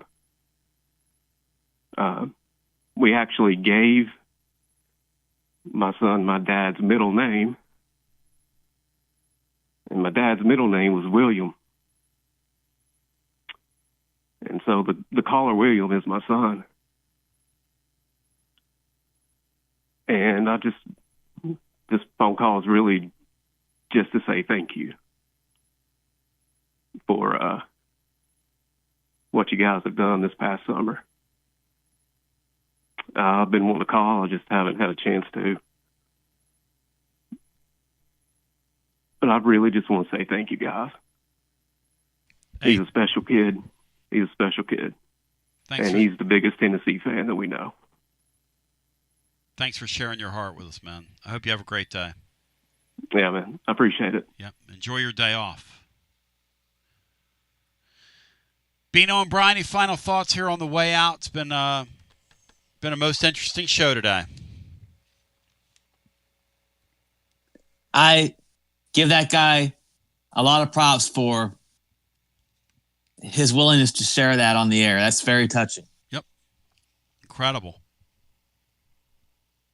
Yeah, I agree, Tony. And I didn't want to do this during the show with the Georgia week. I wanted to wait until the final word, but there was a guy earlier from North Carolina who basically said that he calls because you made him feel so comfortable. And I just wanted to echo that. I don't think I've ever said this on the air, but I'd listened to sports talk shows from like the mid 70s and until the time that you came to the area. I never picked up the phone to call one because I never thought I had anything airworthy or anything that was important for people to hear. I called you in 1995 and you made me feel so comfortable and you made me feel so welcome. And you made me feel like that my point of view was important, enough so to where 30 years later, I've had 3 decades basically of enjoyment and involvement out of it. And he's exactly right, Tony. And I love you, man. I appreciate you. Thank you.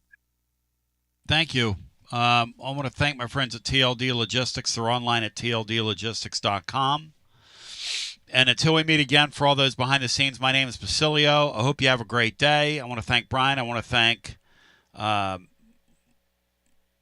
Bino. I want to thank Willie Heflin. I want to thank Chris Burke for his comic relief today.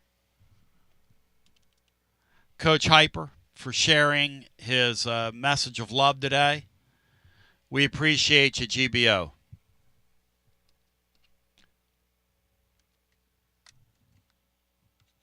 And let's run today's show back, shall we? All right, let's do that. W289CU Knoxville, Fan Run Radio. A bunch of the people that do this for money believe, do you? I think people that do this for a living are starting to believe, do you?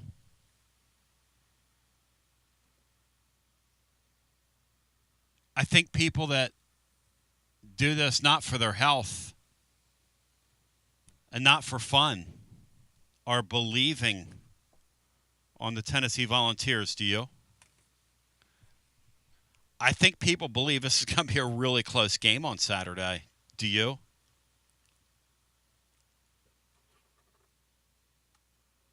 I see this as a real opportunity on Saturday, do you? Tony Basilio on a Monday. Fired up folks prepared to be with you. Man, this is... you know, down through the years when you interview